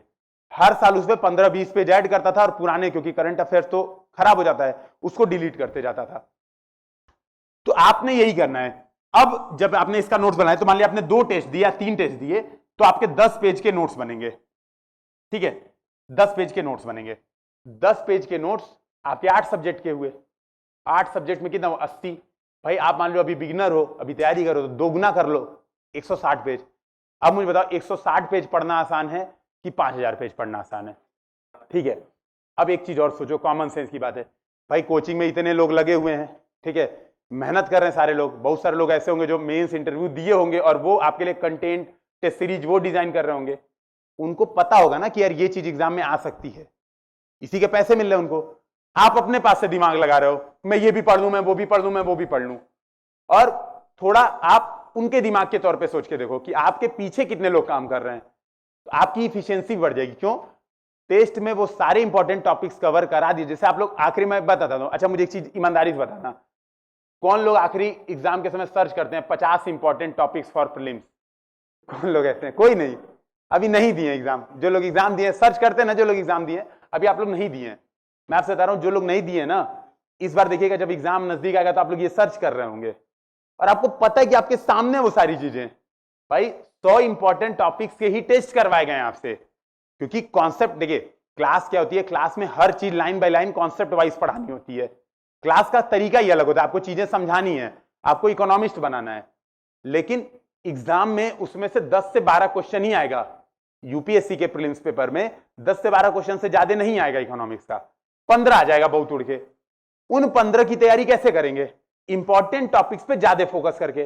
तो मैंने वही कहा कि ये 400 क्वेश्चन के आप नोट्स बना लेंगे, ठीक है। 10 पेज, 12 पेज, 15 पेज के भी नोट्स अगर बन गए, और 10 सब्जेक्ट के आपने बना लिए 150 पेज के नोट्स, तो आप रिवीजन भी कर पाएंगे, याद भी कर पाएंगे, हर काम कर पाएंगे। अब करना कैसे, अब ये बता रहा हूं। तो आपने टेस्ट दिया, टेस्ट के बाद नोट्स बनाए। अब नोट्स में क्या बनाएंगे, तो प्रीलिम्स पे एकदम मैं फोकस होकर बता रहा हूं। अब देखिए, अब मैं एकदम प्रोसेस वाइज आपको बता देता हूं। आपने क्लास की, ठीक है, क्लास के नोट्स से पढ़ाई की, और पढ़ाई करके आपने पार्ट टेस्ट दिया, ये दिया, ठीक है, पार्ट टेस्ट दिया। अब पार्ट टेस्ट आपने दिया, और आप हैं गधे बच्चे मेरी तरह। नहीं, बहुत लोग तेज होते हैं, मैं नहीं हूं, मैं अपने आप को एवरेज मान रहा हूं। तो मान लिया आपने टेस्ट दिया, और 100 क्वेश्चन में से आपके 70 गलत हो गए। पहले टेस्ट में 70 गलत, 30 सही, 70 गलत हुए। अब आपको क्या करना है, गलत वाले क्वेश्चन, ठीक है, गलत वाले क्वेश्चन सबसे पहले नोट करना है, जो गलत हो गए, ठीक है, क्योंकि गलतियों पे रिवीजन ज्यादा करना है। दूसरी बात ये भी लिखना है कि गलत क्यों हुए, गलत क्यों हुए, तो कारण भी नोट करना है और प्रॉपर।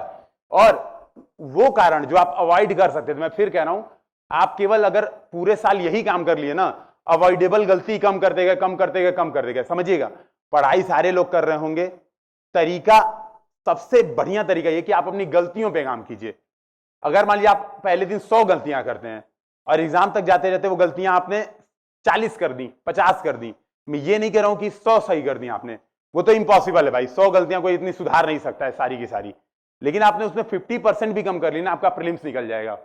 ठीक है, तो आपको यहां पे प्रॉपर स्टेटमेंट लिखना है, मुझे शर्म आनी चाहिए, ऐसा वाला स्टेटमेंट कि मुझे शर्म आनी चाहिए कि मैंने ये गलती की, कि भैया मेरे नोट्स में थे, सुबह सुबह मैंने नोट्स पढ़ा भी, लेकिन मुझे एग्जाम में कंफ्यूज हो गया मैं, है ना, रीर और नीर में कंफ्यूज हो गया, नॉमिनल इफेक्टिव एक्सचेंज रेट और रियल इफेक्टिव एक्सचेंज रेट में कंफ्यूज हो गया अचानक से।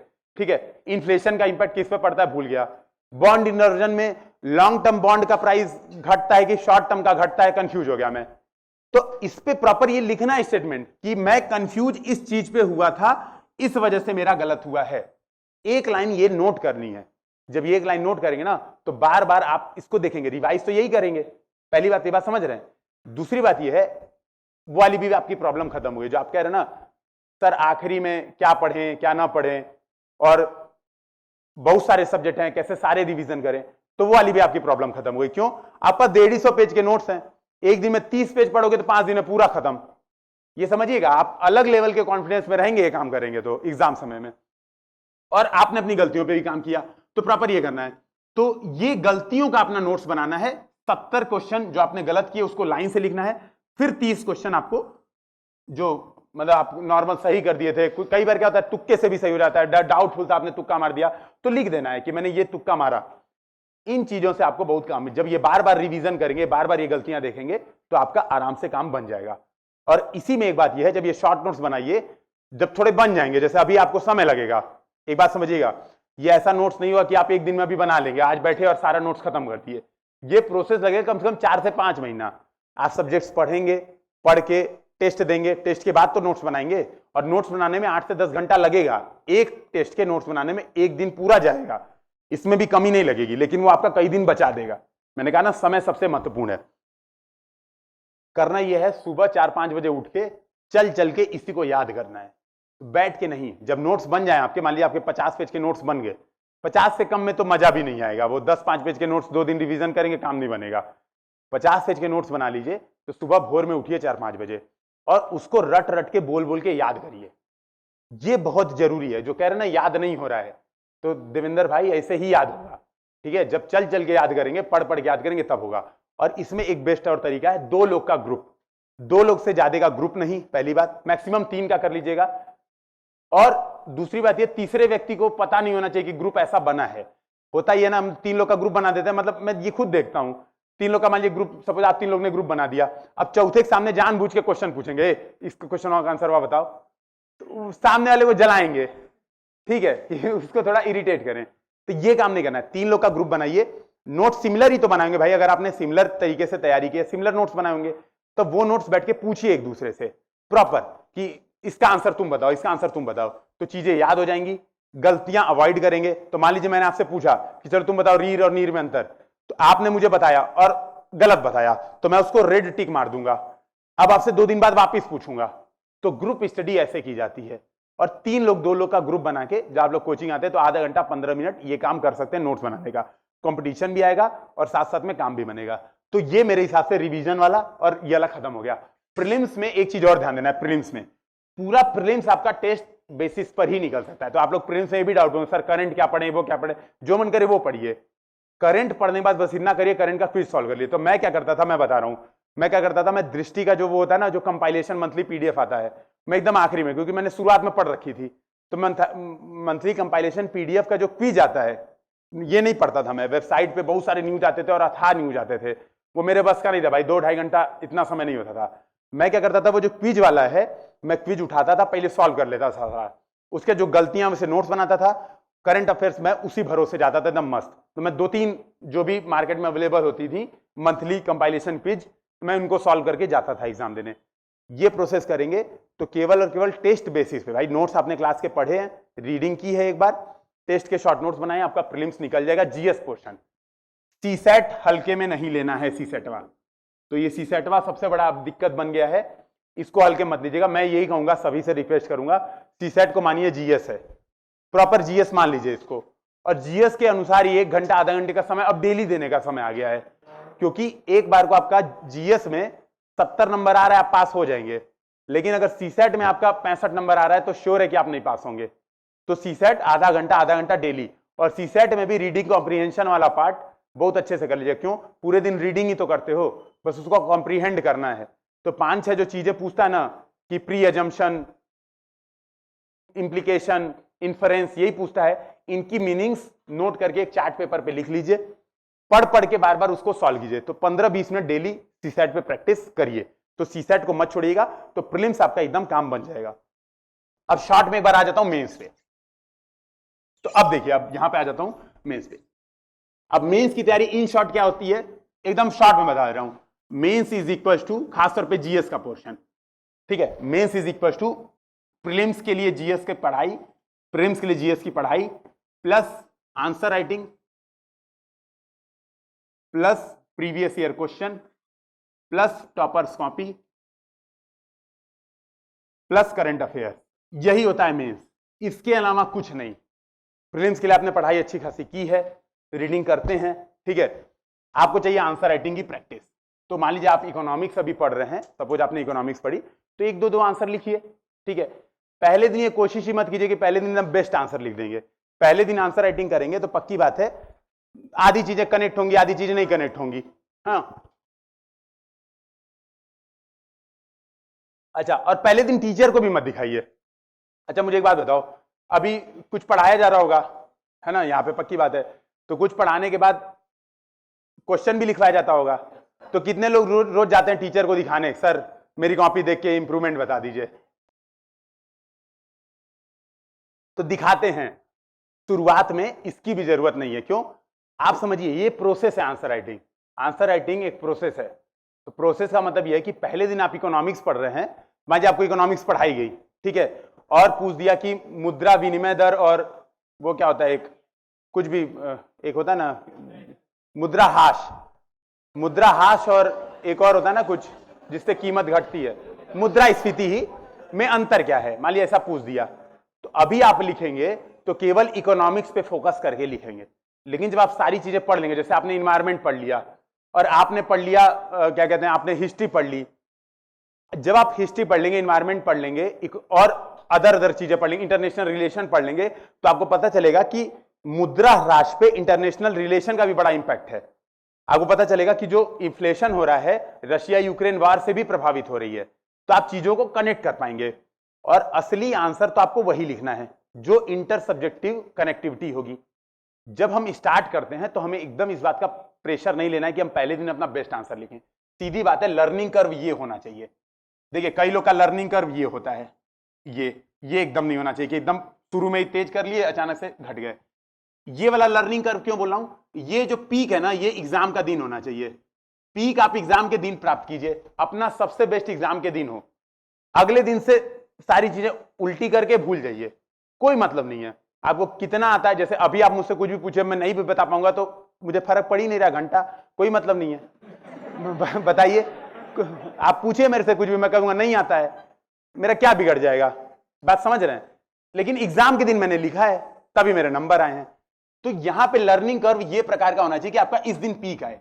तो अभी सीखिए धीरे धीरे, एक एक स्टेप चलिए, ना कि कई लोग का ऐसा लर्निंग कर्व होता है सीधा ऐसा वाला, ये भी नहीं, एक दिन में सीधा छलांग मारे फिर फ्लैट हो गए उतने दिन। धीरे धीरे स्टेप बाय स्टेप आगे बढ़िए, चीजों को लेके आगे बढ़िए, एग्जाम के दिन अपना बेस्ट दीजिए। तो अभी बस आंसर राइटिंग करिए, ठीक है, अभी बस आंसर राइटिंग करिए, जो सब्जेक्ट पढ़ाया जाए, ताकि आपको ये आ जाए लिखना होता है, ठीक है, वर्तनी गलत नहीं होती है, चीजों को लिख पाते हैं, जो पॉइंट्स हैं कुछ सोच पाते हैं, ठीक है। तो ये बात समझिएगा। तो कंटेंट आपका ये हो गया, आंसर राइटिंग आप डेली कर ही रहे हैं, और मैं यही सजेशन दूंगा कि जब एक सब्जेक्ट हो जाए तो एटलीस्ट उसका आंसर राइटिंग स्टार्ट कर देना चाहिए, ठीक है, फिर उसको टालने से कोई मतलब फायदा नहीं है। प्रीवियस ईयर क्वेश्चन सबसे इंपॉर्टेंट सोर्स है, जिसको आपको पढ़ना है, उसका सॉल्व पढ़िए, उसको सॉल्व कीजिए। टॉपर्स कॉपी से सीखना है कई चीजें, ये टॉपर्स कॉपी सबसे महत्वपूर्ण है। मतलब मैं आपसे बता रहा हूं, मार्केट में लाख सोर्स हो और टॉपर्स कॉपी हो, तो सबसे महत्वपूर्ण है टॉपर्स कॉपी। बहुत चीजें पता चलती हैं। पहली बात पता चलती है कि टॉपर्स भी 20 क्वेश्चन सही से पूरा नहीं लिख पाते हैं। हम लोग कोशिश करते हैं ना हर क्वेश्चन एकदम ऐसा लिखेंगे कि एकदम एग्जामिनर फ्लैट हो जाए तुरंत। टॉपर्स भी नहीं लिख पाते हैं, पहली बात ये पता चलेगी। ये भी बात पता चलेगी कई क्वेश्चन का आंसर टॉपर्स गलत भी लिख देते हैं, मतलब उनको भी सारी चीजें नहीं आती हैं। तीसरी बात पता चलेगी कि 3 घंटे में कैसे मैनेज करते हैं 20 क्वेश्चन लिखना, तो टॉपर्स कॉपी से ये भी बात पता चलेगी। और कैसे कनेक्ट करते हैं, कितने एग्जाम्पल्स देते हैं, और एक बेंचमार्क आपको पता चलेगा कि मुझे ये लेवल पे पहुंचना है तब तो मेरे इतने नंबर आएंगे, इस लेवल से कम रहूंगा तो नंबर कम होंगे। सीधी बात है, लेवल बढ़ाऊंगा तभी जाके मैं टॉप कर पाऊंगा। तो ये टॉपर्स कॉपी का बहुत महत्वपूर्ण रिसोर्स होता है। और टॉपर्स कॉपी से ही आप सीखते हैं कौन से डायग्राम बनाने चाहिए, कौन से कर्व बनाने चाहिए, कौन से मैप्स बन सकते हैं, तो आप प्रॉपर उसको सीखते हैं। फिर करंट अफेयर्स पढ़ना ही है भाई मेंस के लिए, तो ये आपका मेंस के लिए सोर्स है, ठीक है प्रॉपर। अब इसमें यही करना है कि चीजों को जब आप 1 सब्जेक्ट 2 सब्जेक्ट 3 सब्जेक्ट कर लेते हैं तो उसके बाद बैठ के सिलेबस रटिए और सिलेबस से इंटरलिंक कीजिए खूब। और इसमें भी मैं वही कह रहा हूं 2-3 लोग का ग्रुप यहां भी बहुत काम आता है। मतलब मेरे मेंस में भैया के साथ डिस्कशन करना सबसे ज्यादा इंपॉर्टेंट था। बैठ के डिस्कशन कीजिए, इंटरलिंक करिए जबरदस्ती। जैसे मान लीजिए अगर क्वेश्चन आ रहा है डिजास्टर मैनेजमेंट पे, तो डिजास्टर मैनेजमेंट को जबरदस्ती लिंक कीजिए ज्योग्राफी से, भिड़ाने की कोशिश कीजिए इंटरनेशनल रिलेशन से। कुछ तो भिड़ाइए कि भैया इंटरनेशनल रिलेशन में इस डिजास्टर के लिए कोई प्रावधान किए गए हैं क्या कोई ऐसा इंस्टीट्यूशन बनाया गया जो डिजास्टर से निपटने के काम आता है। तो भिड़ाने की कोशिश कीजिए। कई बार गलत भिड़ाएंगे, गलतियां करेंगे, उससे सीखेंगे तो काम बनेगा। ये काम अकेले कर पाना थोड़ा मुश्किल होता है, तो 2 लोग 3 लोग मिलकर करेंगे तो काम बनेगा, ठीक है। तो ये आपका मेंस का होगा।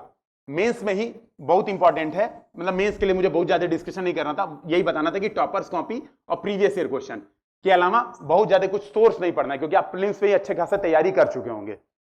मेंस में सबसे महत्वपूर्ण है वैकल्पिक विषय। भाई मैं 4 साल मेरे लग गए, मैं 2019 में सेलेक्ट हो जाना चाहिए था मुझे कायदे से। मेरा उस साल सिलेक्शन 17 नंबर से रुका था और भूगोल ने मुझे नंबर मिले थे 200। तो 200 किसी भी कीमत पे अच्छे नंबर नहीं होते हैं। 250 ठीक स्कोर माने जाते हैं, जैसे इस बार मुझे मिले 263, ठीक है। तो उस साल अगर मेरे 263 स्कोर आए रहते भूगोल में तो मैं टॉप 100 के अंदर रहता आराम से। और मेरा सिलेक्शन 3 साल रुक गया केवल और केवल वैकल्पिक विषय की गड़बड़ी के कारण। तो वैकल्पिक विषय सही से चुनिए और इसकी प्री के पहले आपकी रीडिंग हो जानी चाहिए और 7 साल के प्रीवियस ईयर क्वेश्चन सॉल्व हो जाने चाहिए। तो प्री के पहले कम से कम 2 होमवर्क आपका होना चाहिए वैकल्पिक विषय को लेके, इसमें गड़बड़ी नहीं करना है, ठीक है। ऐसे आप चाहें तो प्री के पहले छोड़ सकते हैं। हाँ बस अब आप 1 मिनट बस अब मुझे बता के कंक्लूड करने दीजिए, ठीक है। बस इसके बाद मैं करता हूं बस, ठीक है। तो ये बात ध्यान रखिएगा। तो ऐसे आप चाहें तो प्री के पहले छोड़ सकते हैं। ऐसे के लिए सबसे बेस्ट वही किताब है जो अपने पास आप लोग पास अवेलेबल भी होगी, वही एक बार रीड कीजिए, देखिए कि उसमें से कुछ पॉइंट्स चुराइए। सीधा कॉपी मत करिएगा इससे कि कौन से एग्जाम्पल चुरा सकते हैं, कौन से इंडेक्स चुरा सकते हैं, उसको चुराइए, अपने नोट्स बनाइए और ऐसे में काम करिए, ठीक है। हाँ बोलिए आपके। देखिए अभी तक मैंने वही बताने की कोशिश की थी, ये बात समझिएगा। जैसे वैल्यू एडिशन कहां से करेंगे, कुछ ऑप्शन है, आपने क्या सोचा बताइए मुझे। आपने क्या सोचा कि सर मैं यहां से वैल्यू एडिशन करूंगा, कुछ मुझे बताइए।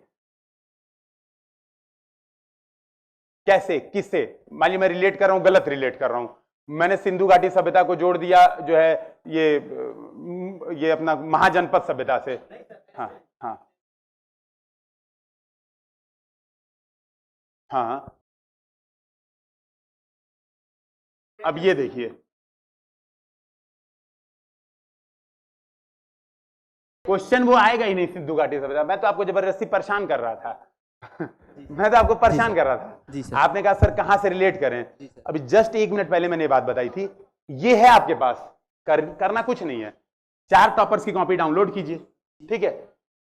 उनका क्वेश्चन पहले पढ़िए, समझिएगा आप। बहुत अच्छा आपने पूछा तो मैं एग्जांपल से बता दे रहा हूं। पहले क्वेश्चन पढ़िएगा, उनके मॉडल आंसर मत देखिएगा तुरंत, यहां पे अपने स्ट्रक्चरिंग कीजिएगा खुद से। तो क्या करिएगा, लिखिएगा इंट्रो में ये वाला पॉइंट लिखूंगा, मेन बॉडी में 1 2 3 4 ये पॉइंट्स लिखूंगा और ये डायग्राम में बनाने की कोशिश करूंगा। अपने मन से जबरदस्ती कोशिश कीजिए। हिस्ट्री में पूछा तो ये डायग्राम बनाऊंगा, ठीक है। इकोनॉमिक्स से पूछा है तो फिलिप्स कर्व भिड़ाऊंगा, लेफर कर्व भिड़ाऊंगा। कुछ दिमाग में लगाइए कि ये करूंगा। और कंक्लूजन ये, इतना सोचने के बाद, तो ये सोचने में प्रोसेस 3 से 4 मिनट लगेगा। इससे ज्यादा समय नहीं लगेगा, क्योंकि आप पूरा आंसर नहीं लिख रहे हैं बैठ के, केवल सोच रहे हैं और एक रफ पन्ने पे नोट कर रहे हैं। इसके बाद मिलाइए टॉपर्स की कॉपी से, फिर देखिए टॉपर ने कौन सा वैल्यू एडिशन किया है, कौन सा एग्जाम्पल दिया है, और फिर वो चीज अपने डायरी में अपने पन्ने में नोट कर लीजिए। वैल्यू एडिशन ऐसे अगर 100 क्वेश्चन 400 क्वेश्चन देख लीजिएंगे टॉपर की, 20-25 कॉपी 50 कॉपी मिल जाएगी। इंग्लिश मीडियम टॉपर की कॉपी देखिए, हिंदी मीडियम देखिए, भाई वैल्यू एडिशन तो करना है। जैसे मैंने बार बार ये बात बताई है, मैंने क्या किया था, बहुत सारे ये चुराया था, आप देखिएगा मैंने ऐसे वाला मतलब प्लैनेट, पीपल, प्रॉफिट, है ना, ये कंपैशनेट कैपिटलिज्म का जो नारायण मूर्ति का कॉन्सेप्ट है, तो ये सब मैंने टॉपर्स विशाखा मैम की और 2-4 कॉपी की गामनी सिंह लाइन लोग की कॉपी से थोड़ा थोड़ा चीजें उठाई थी। तो आप इस बात को सीखिए टॉपर्स कॉपी से कि कौन सा वैल्यू एडिशन किया जा सकता है अपने आंसर में। खुद से ट्राई करेंगे तो नोट, मैं आपको ये नहीं कह रहा हूं कि आपके बस की नहीं है, समय लगेगा। टॉपर्स जब ऑलरेडी कर रखे हैं तो हम क्यों अपना समय क्यों ना। सर जैसे आप बताते रहते हैं, आपका यूट्यूब चैनल भी है, उस पर भी उसके बारे में बात अभी नहीं करूंगा। आप उस पर शेयर भी करते रहते हैं। हाँ हाँ हाँ, मैं अभी देखिए वो दूसरी बातें अभी प्लीज। हाँ मैं वही बता रहा हूं, ये तरीका ये है, मैं तरीका बता रहा हूं प्रॉपर आपसे। मैंने एक भी बात छुपाई नहीं है इसमें कि नहीं मैं आपको कुछ चीजें छुपा के रखूंगा, ईमानदारी के साथ मैंने यही बताया है। देखिए तरीका यही है कि आप इंट्रोडक्शन, मेन बॉडी, कंक्लूजन लिखेंगे, फिर टॉपर्स की कॉपी से मिलाएंगे और फिर वापस चेक करेंगे कि आपने कौन से नहीं लिखा है, उसको नोट करेंगे। ठीक है, ऐसे में भी जो आप पूछ रहे थे तो मैं खुद बता दे रहा हूं, ठीक है, आप उसके लिए परेशान मत होइए। ऐसे में भी मैंने यही किया था। मैंने क्या किया था, कुछ टॉपर्स की कॉपी से चीजें उठाई थी और जो दृष्टि की एससे की किताब आती है इसके एग्जाम्पल्स मैंने नोट किए थे। तो ये मैंने क्या किया था, कुछ एग्जाम्पल्स नोट कर रहे थे और फिक्स कर लिया था कि मैं इंट्रोडक्शन ऐसा लिखूंगा। जैसे मैं क्या करता, मैंने 4-5 तरह के इंट्रोडक्शन बना के प्री पैकेज तैयार कर लिए। जैसे मैं आपको एक एग्जांपल बताता हूं, जैसे मैंने क्या किया था, मोदी जी की मन की बात वाला इंट्रोडक्शन एकदम एक ठो तैयार कर लिया था कि कुछ भी पूछेगा एक ठो तो मैं भिड़ा दूंगा। तो जैसे मैंने एक तैयारी, अब देखिए आप पहले से देखिए क्या होता है ना, मैं काम की बात, आपने बढ़िया क्वेश्चन पूछा है तो थोड़ा सा 2-4 मिनट मुझे और थोड़ा एक्सप्लेन करने में समय लगेगा। किसी को जल्दी तो नहीं है, अब 12:30 हो रहा है, ठीक है, 15-20 मिनट और लगेगा, ठीक है। बताइए। मैंने क्या किया था, देखिए मैंने क्या किया था कि प्रीसेट तैयार किए थे, क्योंकि एग्जाम में एक बड़ा प्रॉब्लम होता है मेंस में खास तौर पे कि समय में पेपर समाप्त हो जाए। 3 घंटे में एस्से भी लिख लीजिए 2, 3 घंटे में आपको 20 जीएस का भी क्वेश्चन लिखना है, तो इसके लिए कुछ प्रीसेट तैयार किए थे। तो प्रीसेट क्या किया था, जैसे एक एग्जांपल मैं आपको बता रहा हूं, तो जैसे एक एग्जांपल तैयार किया था कि उत्तराखंड का दूर का गांव है ना, सभी लोग रेडियो पे प्रधानमंत्री मन की बात सुन रहे हैं। तो ये कुछ क्वेश्चन है, अच्छा उत्तर लेखन में, हाँ ठीक है बिल्कुल ये कर देंगे, ठीक है। ये कुछ वो क्या कहते हैं छुपी हुई बातें हैं तो इसको रख लेता हूँ, ठीक। अब मेरी बात सुनिएगा, मैं कुछ बता दूंगा, मुझे जरूरत पड़ेगी तो मैं यहीं पे बता दूंगा, ठीक है, परेशान मत होइए। तो मैंने क्या किया कि उत्तराखंड के दूर के गांव में बैठ के लोग बूढ़े बुढ़ऊ ऐसे, मतलब सही शब्दों में, मतलब ऐसे बदतमीजी जैसे आपसे बता रहा हूं उस तरह के नहीं, एक ऑफिसर वाले शब्दों में तैयार कर लेता कि लोग बैठ के सुन रहे हैं रेडियो और मन की बात में मोदी जी ने ऐसा ऐसा बोला और ये वाला नारा दे दिया। तो जो ऐसे का इंट्रोडक्शन होता था ना वही नारा लिख देता था। तो मान लीजिए सपोज एक ऐसे है सिंपल, कोरोना महामारी आपदा या अवसर, मान लीजिए कि ऐसा फालतू ऐसे आएगा, ऐसे यूपीएससी पूछता नहीं है। मैं एक बार कोई एग्जांपल दे रहा हूं, मान लो ऐसा फालतू ऐसे वाहियात पूछ ही दिया यूपीएससी ने, तो अब मैंने लिख दिया कि प्रधानमंत्री जी ने नारा दे दिया कि कोरोना देश में पूरी दुनिया परेशान है, लेकिन हम भारतीय मिलकर उसको क्या करेंगे, आपदा में अवसर बना देंगे, और आत्मनिर्भर भारत का नारा दे दिया। तो कुछ ऐसा मैंने क्या किया था, प्रीसेट पहले से तैयार रखे थे। अब देखिए बहुत सारे ऐसे आपको टॉपिक्स मिल जाएंगे जिसमें प्रीसेट भिड़ जाएगा। जैसे आपको एक एग्जांपल बताता हूं, इस बार ही क्वेश्चन आया था ना, छप्पर सही करने का सबसे सही मौका होता है जब धूप खिली हो, मोदी जी ने नारा दे दिया था। अब बताइए कि उसमें उन्होंने बताया कोरोना महामारी में ऐसा मौका मिला है। अब समझिए इंट्रोडक्शन मैंने क्या किया, वही सेट कर दिया कि कोरोना महामारी ने ऐसा मौका दे दिया है कि अब वो ऐसा समय है कि छप्पर सही कर लो, अपनी भारतीय अर्थव्यवस्था को, समाज को, संस्कृति को ऐसा बना लो, पॉलिटिक्स को ऐसा बना लो कि यही मौका है कि सही हो जाए ताकि बाद में प्रॉब्लम ना आए। तो आपने पहले से प्रीसेट तैयार कर रखा है और वही प्रीसेट जा जाके एग्जाम में लिख दे रहे हैं, तो इससे समय बचता है। और इससे ये होता है, मैं आपसे बता रहा हूं, जैसे जब हम ऐसे लिखते हैं, ठीक है, क्योंकि आपने पूछ दिया तो मैं थोड़ा सा इसको एक्सप्लेन कर दे रहा हूं, नहीं तो मैं मतलब इसको स्किप करने वाला था, मैं सोच रहा था कि लंबा प्रॉब्लम हो जाता। तो जैसे क्या होता है, देखिए ऐसे में इंट्रो लिखते हैं आप, फिर मेन बॉडी लिखते हैं और कंक्लूजन। हालांकि ये हेडिंग्स डालते नहीं हम ऐसे में, कभी भी ये हेडिंग्स लिखते नहीं है।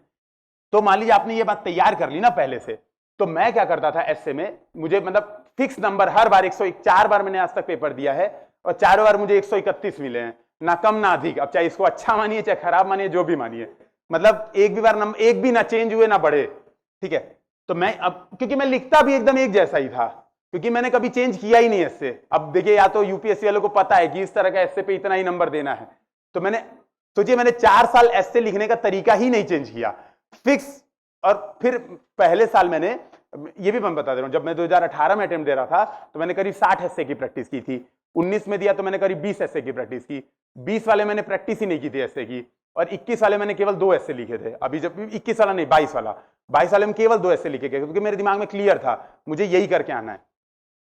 तो मैंने क्या किया, मान लीजिए प्रीसेट जब मैं बना के गया हूं ना, तो मैं क्या करता हूं, पहले रफ वर्क में पूरा इंट्रोडक्शन एक बार लिख लेता हूं, पूरा इंट्रोडक्शन एकदम छोटे छोटे अक्षरों में रफ वर्क करके पूरा लिख लेता हूं, ताकि इंट्रोडक्शन में कहीं कट्टम कुट्टी ना हो और एकदम फ्लो बने। कुछ एग्जांपल्स चेंज करने तो एग्जांपल्स भी चेंज हो जाएं, और बीच में ऐसा ना हो कि मेरे थॉट्स चेंज हो जाएं। तो मैं क्या करता था, पहले इंट्रोडक्शन और कंक्लूजन मैं पहले ही रफ वर्क एकदम लाइन बाय लाइन लिख के रख लेता था, क्योंकि मेरे दिमाग में प्रीसेट था, तो मेरा समय बचता था। तो मैं इंट्रोडक्शन फिर वही डायरेक्ट कॉपी पेस्ट करता था सुंदर सुंदर राइटिंग में, कंक्लूजन, क्योंकि एग्जामिनर लंबा चौड़ा ऐसे पढ़ता है, तो इंट्रोडक्शन और कंक्लूजन पे उस समय व्यतीत करना चाहता है। उसको लगता है कि यार अगर ये अच्छा रहा, एक बार घर के दरवाजे से घुसा और अंदर ही जाते ही सुंदरता देखिए, एकदम मस्त चमक रहा है घर, बीच में देखा कोई कहीं गंदगी है, उसको दिमाग में था कि यार यहाँ गड़बड़ है, ये भी सही नहीं है। फिर जब बाहर निकलने लगा, उसको फिर सारी चीज अच्छी दिखाने लगी, उसका मन खुश हो गया। तो बीच की गलतियों को थोड़ा बहुत माफ कर देगा। मैं ये नहीं कह रहा हूं कि बीच में फिर कुछ भी अकड़म 22 लिख के चलेगा, ये नहीं कह रहा हूं। हाँ, बीच में थोड़ा बहुत कम अधिक होगा तो वो उसको मैनेज कर लेगा। तो मेरा ऐसे लिखने की अप्रोच ये थी, ठीक है। प्रीसेट कई तरीके से हो सकता है, जैसे तुलसीदास, अब जिनका हिंदी साहित्य ऑप्शन, उनके पास कई दोहे, कई कविताएं बन जाएगी, ठीक है। तो प्रीसेट आप पहले से तैयार कर लीजिए अलग अलग तरीके से, और भिड़ाने की कोशिश कीजिए। इस मामले में जो वो किताब है ना ऐसे वाली, बहुत हेल्पफुल है, उसमें आपको सोचने का प्रॉपर अवसर मिलेगा, उसको सोचिएगा, ठीक है। तो मामला क्लियर हुआ ऐसे का। इवन जीएस में भी क्या होता है, प्रीसेट तैयार करिए, जीएस में भी प्रीसेट तैयार कीजिए, 5M 4A कुछ कुछ बनाइए शॉर्टकट, कि अगर ऐसा क्वेश्चन आएगा तो मैं ये रटा ये वाले पॉइंट्स तो लिख के ही आऊंगा। बोलते हैं ना लोग पेस्टल अप्रोच, कहते हैं कि नहीं पेस्टल अप्रोच फालतू है, काम का है भाई। क्वेश्चन आया, 4 पॉइंट आपको तुरंत दिख गए, है ना, 4A तुरंत आपको दिख गया, 5M आपको तुरंत दिख गया। भाई इंडस्ट्रियलाइजेशन का कोई भी क्वेश्चन आता है, कि मान लीजिए एक क्वेश्चन आया था ना कि क्या कारण है कि जो तेल रिफाइनरियां हैं कच्चे तेल उत्पादक क्षेत्रों के पास नहीं है, क्वेश्चन आया था, आपके दिमाग में तुरंत है कि भैया औद्योगिकरण के 5M फैक्टर होते हैं, मैन, मटेरियल, मशीन, है ना, मैनेजमेंट, मनी, जो भी।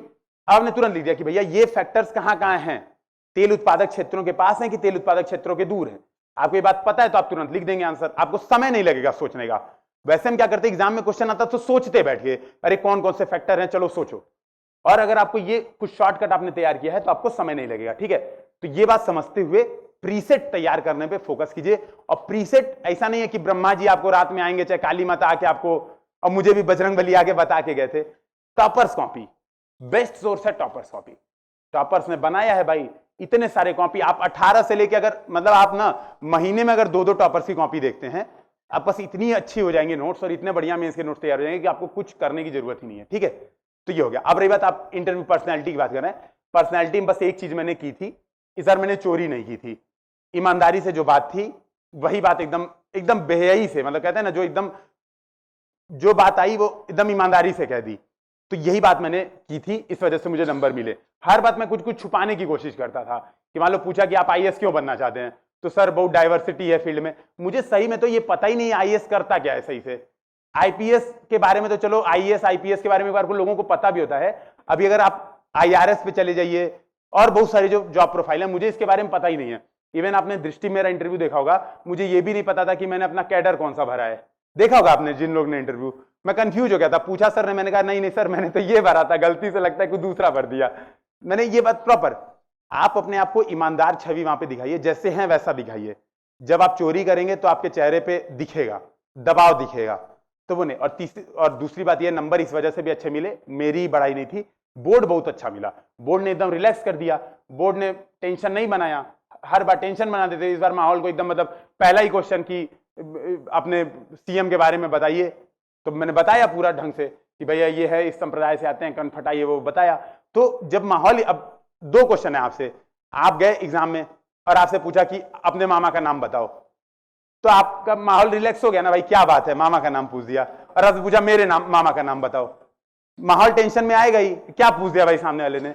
तो यही अंतर था, इसी वजह से 30 नंबर बढ़ गए मेरे, बस और कुछ नहीं था। मतलब ऐसा नहीं कि मैंने कुछ पूरे साल पर्सनैलिटी में काम किया और मैंने सोचा कि नहीं मुझे तो ये चीज करनी है, नहीं, वो प्रोसेस में रहिए अपने आप को। हाँ, एक ऑफिसर लाइक क्वालिटी जो होती है वो बनाइए कि अपना टाइम टेबल है वो फिक्स फॉलो कीजिए, ठीक है।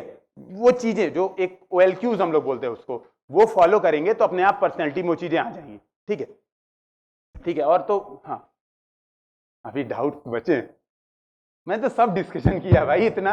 Good afternoon sir. हाँ, गुड आफ्टरनून। सर मेरा सवाल ये है कि जैसे जो ऑप्शनल सब्जेक्ट है हाँ। वो डिमांड के अकॉर्डिंग होना चाहिए या इंटरेस्ट के अकॉर्डिंग? देखिए दोनों का मिक्स, दोनों का मिक्स। इंटरेस्ट मान लीजिए आपका है लॉ, अब समझिएगा, इंटरेस्ट मान लीजिए आपका लॉ है और लॉ में आपको टॉपर्स कॉपी नहीं मिल रही है, ठीक है, लॉ में आपको टेस्ट सीरीज नहीं मिल रही है, तो अब मुझे बताइए उस इंटरेस्ट का करेंगे क्या आप? मुझे इसका एक बताए, आपको पता है जैसे आपका इंटरेस्ट बहुत अच्छा है लॉ में, लेकिन आपको 150 शब्द में लिख के आना है एक पूरा आंसर, इसके लिए आपको बेंचमार्क कैसे पता चलेगा आपका आंसर अच्छा है कि नहीं, ये कैसे पता चलेगा?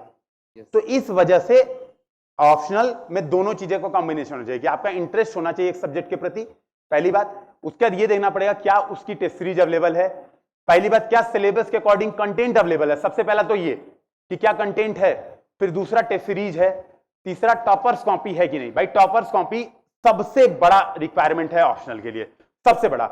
मैं ज्योग्राफी में फेल हो रहा था, उसका सबसे बड़ा कारण ये था, ये नहीं था कि मैंने मेहनत नहीं की थी, मेरे पास अभी भी 700 क्वेश्चन के नोट्स क्वेश्चन आंसर के, तो मतलब मैंने 35 टेस्ट सॉल्व किए होंगे, ठीक है। मैंने दृष्टि में बहुत सारे टेस्ट दे रखे थे, अभी कॉपी वहां की पड़ी है। समस्या ये नहीं थी कि मैंने मेहनत नहीं की थी, समस्या ज्यादा ये थी मुझे पता नहीं था कि एक बेंचमार्क क्या होगा आंसर का, वो सबसे बड़ी प्रॉब्लम। भाई आप क्या लिख रहे हो, कितने, मैं टॉपर्स के लेक्चर सुनता था, मैं आपसे बता रहा हूं एग्जांपल से, तो टॉपर कोई टॉपर कहता था कि हर क्वेश्चन में 3 से 4 मैप होना चाहिए। अब भाई मैं 3 मैप बनाऊं तो 3 मिनट लग जाए, तो कुछ पेपर ही नहीं कंप्लीट हो, पूरा 70 नंबर का पेपर ही छूट जाए मेरा। तो कोई टॉपर कहता था कि बिना उसके ही काम चल जाएगा, केस हिस्ट्री डाल दो, बिना मैप के काम चल जाएगा। तो जब टॉपर्स की कॉपी आपके सामने रहेगी तो आपको पता चलेगा कि वो झूठ बोल रहा है सच बोल रहा है। अगर 3 मैप बनाया है तो हम भी बनाएंगे, फिर तो भाई मजबूरी है, करेंगे काम, नहीं बनाया तो फिर क्या करेंगे। तो इसी मामले में इसीलिए मैं कह रहा हूं कि 2-4 जो ऑप्शनल हैं, अगर आप हिंदी मीडियम से हैं तो इन्हीं ऑप्शनल के इर्द गिर्द ही अपनी तैयारी कीजिए, ठीक है। जैसे हिंदी साहित्य में आपको सब चीजें मिल जाती हैं, हिस्ट्री में भी मेरे हिसाब से सब चीजें मिल जाती हैं, अभी सोशियोलॉजी में भी मिल जा रही हैं, ठीक है, PSIR में भी मिल रही हैं। अब तो 4-5 तो हो गए, करिए, ठीक है। कुछ ऐसा मत लीजिएगा जो एकदम नहीं हो, कंटेंट नहीं हो और आप सोच रहे हो कि मेरा इंटरेस्ट है, तो इंटरेस्ट मैं एक चीज बता रहा हूं आपसे, रियलिटी ये है, मान लीजिए ये मैं एक सबसे बड़ी बात बताता हूं, चलिए ये मान लीजिए आपका ऑप्शनल है और आपका इंटरेस्ट पता है केवल इतना ही होता है किसी भी चीज का, ठीक है। इवन मेरा ज्योग्राफी ऑप्शनल था, तो ज्योग्राफी मेरा इंटरेस्ट पता है केवल क्या था, ये फिजिकल ज्योग्राफी का जियोमॉर्फोलॉजी को छोड़ के जो 4 पॉइंट होते हैं ना, उसी में मुझे लगा कि मुझे बहुत ज्यादा इंटरेस्ट था। मुझे जियोमॉर्फोलॉजी समझ में नहीं आती थी, मानव भूगोल में मेरा कोई इंटरेस्ट था ही नहीं क्योंकि रटने वाला पूरा पोर्शन था, तो आप समझिएगा। लेकिन मैंने ज्योग्राफी सेलेक्ट किया क्योंकि मुझे लगता था कि ये मेरा इंटरेस्ट है। जब मैंने सिलेबस से मिलाया तो मुझे पता चला मेरा इंटरेस्ट नहीं था। तो ये बात भी चेक करिएगा कि पहली बात जो आप इंटरेस्ट कह रहे हैं वो वाकई में पूरा सिलेबस देख के इंटरेस्ट बना रहे हैं, ठीक है। तो ऐसे करिए। Thank you sir.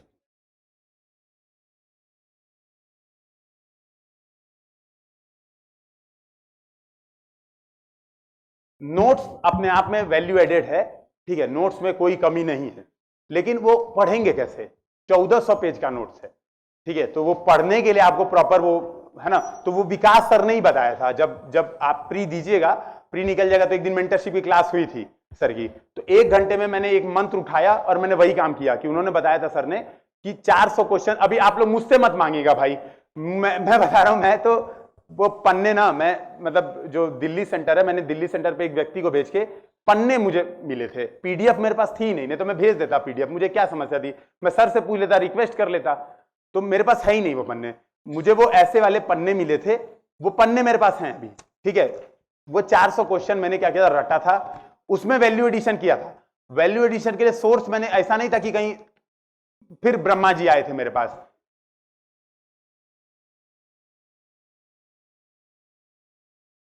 नहीं, वैल्यू एडिशन ये करना ही नहीं कबीर के दोहे का। जैसे मान लीजिए मैं आपको बता रहा हूं एग्जांपल, मान लीजिए प्रश्न आया है, सपोज मान लीजिए प्रश्न आया है कि रीति काव्य और रीति मुक्त काव्य में श्रृंगारिकता के धरातल पर अंतर बताओ। मान लीजिए यही प्रश्न है। अच्छा, जिनका हिंदी लिटरेचर नहीं है तो अब तो मेरा जीएस वाला पोर्शन सबका खत्म ना, कोई डाउट तो नहीं है। हिंदी लिटरेचर वाला एक एग्जांपल देके खत्म कर देता हूं। उनका भी क्वेश्चन था सर इंट्रोडक्शन और क्या करना है मैं बता रहा हूं। मैं यही क्वेश्चन आ गया कि रीति मुक्त काव्य और ये क्या बोला था मैंने, रीति काव्य में श्रृंगारिकता के धरातल पर अंतर बताओ। अब जो आप देखेंगे जो 400 क्वेश्चन की बुकलेट है, यही क्वेश्चन है उसमें, ठीक है। उसमें मॉडल आंसर दिया हुआ है कि श्रृंगारिकता ये वाला मासल है, वो वाला मतलब जो रीति मुक्त है वो अनुभूति परक है, ये वाला मासल है।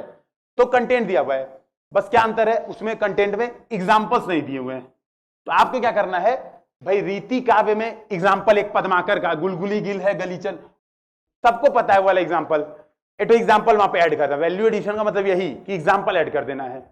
फिर यहां पर जब रीति मुक्त बता रहे हैं तो घनानंद का एक एग्जांपल दे देना है। तो केवल इतना ही काम करना है वैल्यू एडिशन में। इसके बाद आपको लगता है कि नहीं कुछ और वैल्यू एडिशन मुझे चाहिए, तो टॉपर्स कॉपी से मिल जाता है। तो जैसे मैंने प्रदीप त्रिवेदी सर की कॉपी देखी थी, तो उन्होंने कुछ फ्लिंट के स्टेटमेंट, एक दो आलोचकों के नाम उन्होंने लिख लिख के कंक्लूजन कई जगह दिए थे, तो मैंने वो वाली चीजें कॉपी पेस्ट कर ली थी। तो वैल्यू एडिशन बस इतना करना है उस नोट्स में, बस इतना। सर व्याख्या वाला खंड कैसे कर? हाँ, व्याख्या वाला खंड अब देखिए उसके लिए फिर सर से बोलिए कि मुझे एक दिन और बुलाएं वापिस, क्यों? मैं बताता हूँ। हाँ बोलिए। सर एक क्वेश्चन पूछना है। कोई था सर हाँ, एक क्वेश्चन। हाँ सर मतलब जैसे कि नेक्स्ट ईयर हमें एग्जाम देना है, प्रीलिम्स एग्जाम। हाँ। तो प्रीलिम्स एग्जाम देते समय जो गोला भरा जाता है उसको एग्जैक्ट कितने समय बाद भरना चाहिए, और निगेटिव मार्किंग कैसे कम करें ताकि पहले अटेम्प्ट मतलब प्रीलिम्स एग्जाम क्वालिफाई कर सकें। हाँ देखिए, गोला तुरंत भरिए, तुरंत। इसलिए अरे हंसी नहीं कर रहा मैं, ये सीरियसली बता रहा हूं। कई बार क्या होता है ना, आप क्वेश्चन सॉल्व करते हैं, समस्या ये आपको प्रीलिम्स में क्या 100 के 100 क्वेश्चन आते हैं? नहीं। अब मुझे बताइए, मान लीजिए मैंने रीडिंग की, ठीक है, मैंने रीडिंग की पन्ना, पहले पन्ने में एक ही क्वेश्चन मुझे आता था, वही टिक किया, और मैंने गोला नहीं भरा, और मैंने क्या किया, आधा घंटा तक क्वेश्चन सॉल्व किया और मैंने एक भी गोला नहीं भरा। फिर मुझे खोजने में उतना समय लग जाएगा कि मैंने कौन कौन से क्वेश्चन सॉल्व किए थे। फिर मैंने टिक मारा 2 जगह, ए और बी दोनों पे गलती से छोटा छोटा टिक लग गया फ्लो में, या मैं डाउट पे मैंने टिक मार दिया गोला, बहुत कंफ्यूज हो जाएगा और गोले में आप गायब हो जाएंगे। तो सबसे बेटर अप्रोच ये है कि जब आप क्वेश्चन सॉल्व कर ले रहे हैं, आपको लगता है कि ये आपका सॉल्व हो गया, तुरंत उसको गोला भर दीजिए, तुरंत। दोबारा ना आपके पास पढ़ने, भाई 2 घंटे में पेपर ऐसा बनाया जाता है आयोग द्वारा कि आप दोबारा पेपर पढ़ ही नहीं सकते। तो इस बात को एक्सेप्ट करते हुए कि भैया जब वो कर रहे हैं, और दूसरी बात ये होगी, आप गोला मान लीजिए आधे घंटे बाद आपने डिसाइड किया कि मैं एकदम 30 मिनट 1 सेकंड पे गोला भरूंगा, आपने डिसाइड कर लिया मान लीजिए, और आपने 30 मिनट पे गोला भरा और आपने शुरू के 10 क्वेश्चन आपका आंसर आ गया था ए बी, लगातार भर रहे हैं और पता चला एक तो सरक गया, एक ही जगह बी टिक कर दिए, सर अगला सारा सरका दिए।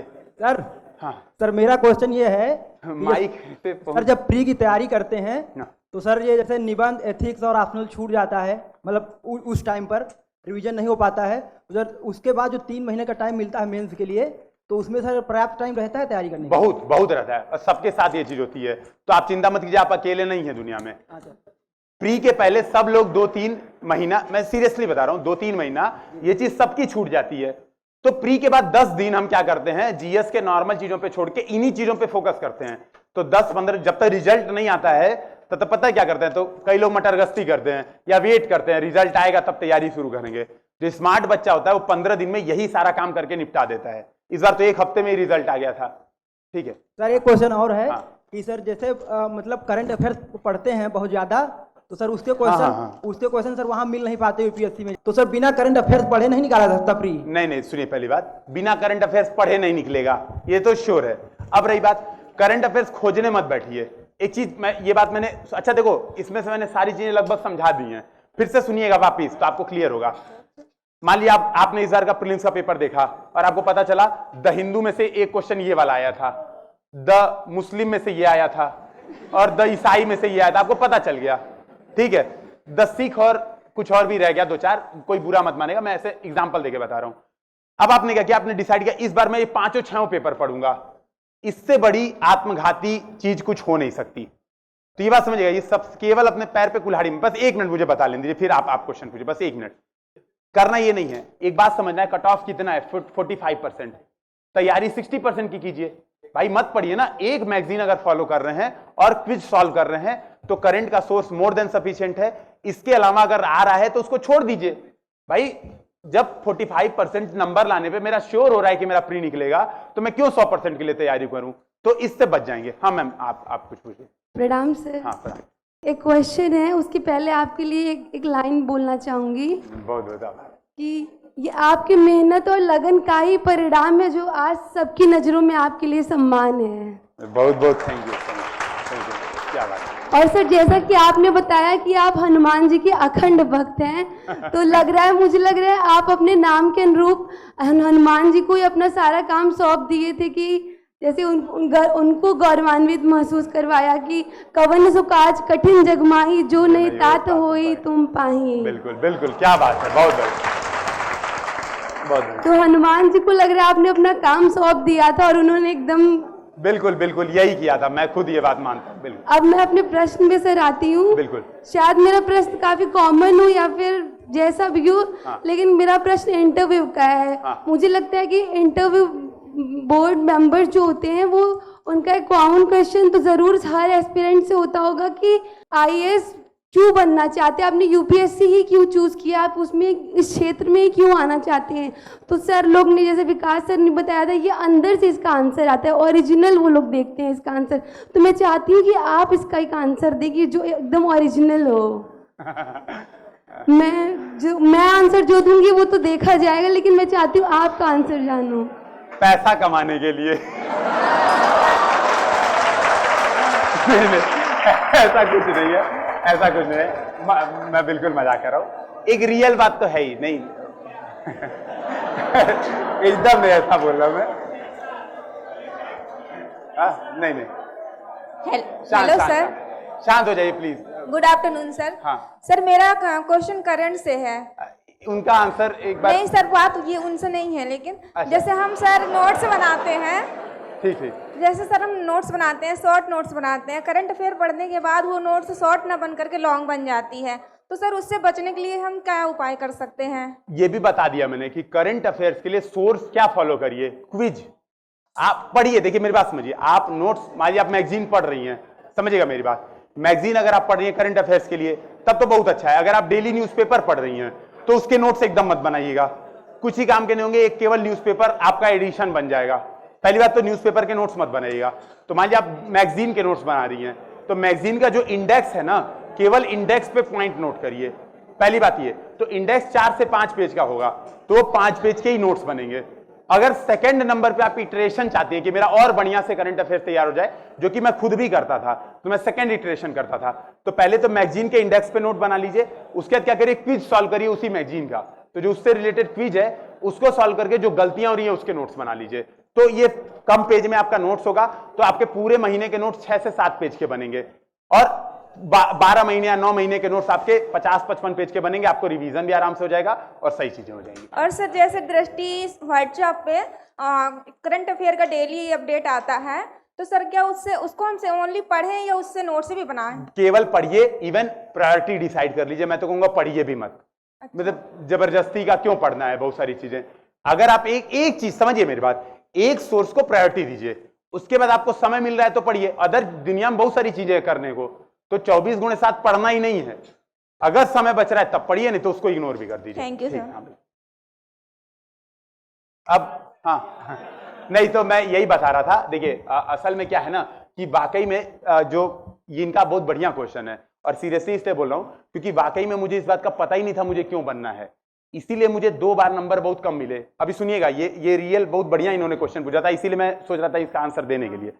तो मैं आपसे बता रहा हूं, हाँ ठीक है, मैं आपसे बता रहा हूं ये बात कि प्रॉब्लम ये थी कि 2 बार मेरे से ये बात पूछा गया था, आप आईएएस क्यों बनना चाहते हैं, और मैं गोल मटोल जवाब दे रहा था। क्या जवाब दे रहा था? वही वाला कि डाइवर्सिटी बहुत अच्छी है, मैं बड़े फील्ड में जा सकता हूं, मैं बहुत बड़ा तोप हूं, आईआईटीज पढ़ा हुआ हूं, तो मैं चाहता हूं कि मैं दुनिया की सेवा करूं। ये सब बकैती मैं कर रहा था, मुझे रियल आंसर पता ही नहीं था इस बात की।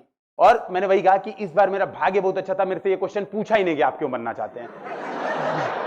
2 बार पूछा गया था, नहीं देखिए जो बात है वो सच है, 2 बार पूछा गया था। और मैंने भी विकास सर की वाली क्लास की थी, कायदे से मैं आपसे बताऊं, उस दिन मैं ऑफिस में जाके मैंने क्लास की थी, मतलब रात में 9-10 बजे मैं पहुंचा था, मतलब 10 बजे से 8 बजे से क्लास थी सर की, तो मैं वहां पे पहुंचा था और मुझे इस बात का आंसर ही नहीं पता भाई मैं प्री मेंस दे क्यों रहा हूं, ये सही में मुझे नहीं पता था। और इस बार भी मुझे सही में ये कारण नहीं पता कि मुझे क्यों बनना है। मैं वही आपसे कह रहा हूं, तो ईमानदारी से तो मुझे अभी भी सही में ये बात नहीं पता। मुझे बस इसलिए बनना है कि बचपन से मेरा माहौल ऐसा ढल गया कि मैंने IAS PCS को देख के मोटिवेशन प्राप्त किया है। अब सुनिए, रियल आंसर मैं यही बता रहा हूं। तो जैसे जब मेरी दुकान थी तो न्यूज़पेपर आते थे ना, तो खूब छपते थे कि भाई ये टॉपर बन गया। अभी आप लोग भी यही देखते होंगे कायदे से। तो आधे लोग, तो मेरे साथ यही था कि मैं उनको देख देख के मुझे लगा कि जिंदगी का यही लक्ष्य है। क्यों बनना था और कोई कारण मुझे पता ही नहीं था। तो जब मैं पूछते थे तो मैं गोल मटोल घुमाता था उनको कि सर ऐसा है वैसा है, उनको समझ में आ जाता था कि झूठ बोल रहा है। तो इसीलिए एक बार इंटरव्यू में 149 मिले थे, एक बार 160 नंबर मिले थे और नंबर बहुत कम मिले थे।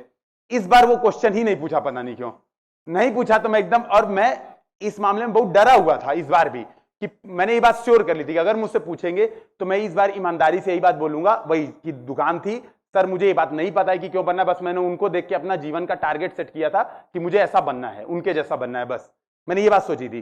क्यों बनना है इसके पीछे कोई मेरा पर्सनल कारण नहीं है कि मुझे दुनिया में ऐसा चेंज ला देना है और मैं कुछ ऐसा नया कर दूंगा दुनिया में कि सब लोग आज तक किए ही नहीं होंगे। तो ये तो मेरे साथ भी है। तो इसीलिए मेरा आंसर यही है कि वाकई मुझे अभी तक नहीं पता है, उस कारण के अलावा कि IAS PCS को देख के, टॉपर्स को देख के एक लक्ष्य हो गया था कि इनके जैसा बनना है। तो उनके जैसा बनने के लिए मैं एग्जाम दिया था, ना कि खुद का कुछ सोच थी। तो ये बात तो क्लियर है, ठीक है।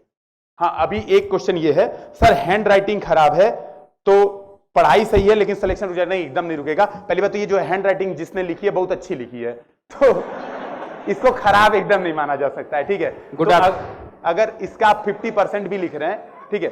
Good afternoon. एक मिनट, इसका 50% भी लिख रहे हैं तो बहुत अच्छा। दूसरी बात, रीडेबल है अगर आपकी राइटिंग, पठनीय है, 3 घंटे में पेपर खत्म हो जा रहा है तो कोई दिक्कत नहीं है, इसके नंबर कुछ नहीं घटेंगे। हाँ, बोलिए। जैसे सर कोई मेरा सब्जेक्ट है वो वीक है, हाँ। जैसे आपने सर इससे पहले कहा, एक भाई ने पूछा उधर इकोनॉमी मेरा सबसे वीक है। हाँ। 400 क्वेश्चन का मैंने एक नोट्स तैयार कर लिया। 400 अगर हमें पॉलिटी है या कोई और सब्जेक्ट है, 400 का नोट तैयार कर ले, ये सर हमको कैसे एनालिसिस होगा कि हमें जो नोट्स बनाए हैं वो सही हैं या गलत हैं? क्योंकि नोट्स आपने एक डायमेंशन में बनाए हैं, आपने टारगेट सेट करके बनाए, आपने टेस्ट पेपर्स के नोट्स बनाए हैं, टेस्ट पेपर के नोट्स बनाए हैं। और दूसरी बात ये, आपको उसको पढ़ पढ़ के अगले पेपर्स में नंबर भी लाने हैं। तो आप सुनिए, अगर आपके नंबर 45% प्लस आ रहे हैं फुल टेस्ट में नंबर जो पैटर्न इस बार के जैसा रहा है कि मतलब वो केवल 1 सही, केवल 2 सही, वह वाले पैटर्न में अगर आपके 45% नंबर आ रहे हैं, इसका मतलब आपकी तैयारी एकदम सही दिशा में, आपके नोट्स एकदम परफेक्ट हैं। नहीं आ रहे हैं तो नोट्स में काम करना है, गलतियों पे, मैं फिर से कहूंगा गलतियों पे काम करना है, ना कि नोट्स पे, तो आपके नंबर बढ़ेंगे। तो नंबर वैसे ही बढ़ाने हैं, तरीका वही है। जी सर। और दूसरा क्वेश्चन ये है सर, जैसे हमने एक क्लास के नोट्स मेरे तैयार हो गए ढेर सारे, हाँ। अब उनको सर 60 नोट्स बनाने हैं, तो मैंने एक बार या 2 बार उसको रीडिंग करके फिर बनाते हैं या कई बार उसको रीड करके फिर अपना 60 नोट्स बनाए? शॉर्ट नोट्स एक बार रीडिंग करके देखिए, तरीका यही है, क्योंकि समय आपके पास कितना ज्यादा है। मुझे एक बात बताइए, पंचवर्षीय योजना तो नहीं है। मैं मान के चल रहा हूं जैसे कोई भी बच्चा, देखिए हो जाती है, मेरी खुद पंचवर्षीय योजना ही बन गई, लेकिन कोई बच्चा ये सोच के नहीं तैयारी करता कि मुझे 5 साल लगा देने हैं। तो कायदे से तरीका यही है कि आपने एक बार क्लास में चीजों को सुना, भाई क्लास भी तो की, उसके बाद एक बार नोट्स रीडिंग की, मोर देन सफिशिएंट। उसके बाद टेस्ट दीजिए, टेस्ट देके फिर नोट्स बना लीजिए। तो टेस्ट देके नोट्स बना लीजिए, फिर इंतजार मत कीजिए कि मैं 10 बार, फिर रिवीजन उससे कीजिए, शॉर्ट नोट से रिवीजन कीजिए। मैंने तो यही माना था ना भाई, अभी बताओ, मैंने बताया था 70 क्वेश्चन गलत हैं, तो एक बार क्लास में सुन के, उसके बाद एक बार पढ़ के, और फिर भी 70 गलत हो रहे हैं, तो मतलब मैं मान रहा हूं कि रीडिंग ही की है। मैं ये नहीं कह रहा हूं कि आपने रटा है, 10 बार नहीं पढ़ा है, ठीक है, एक बार रीड करके। ये है, प्रणाम सर, मैं गोरखपुर से ही हूं। हाँ बिल्कुल ठीक है, मैं करूंगा, है ना, आप चिंता मत कीजिए। और कुछ और मैं देख लेता हूं, बस एक पन्ना अगर किसी काम का और रिप्लाई करने का।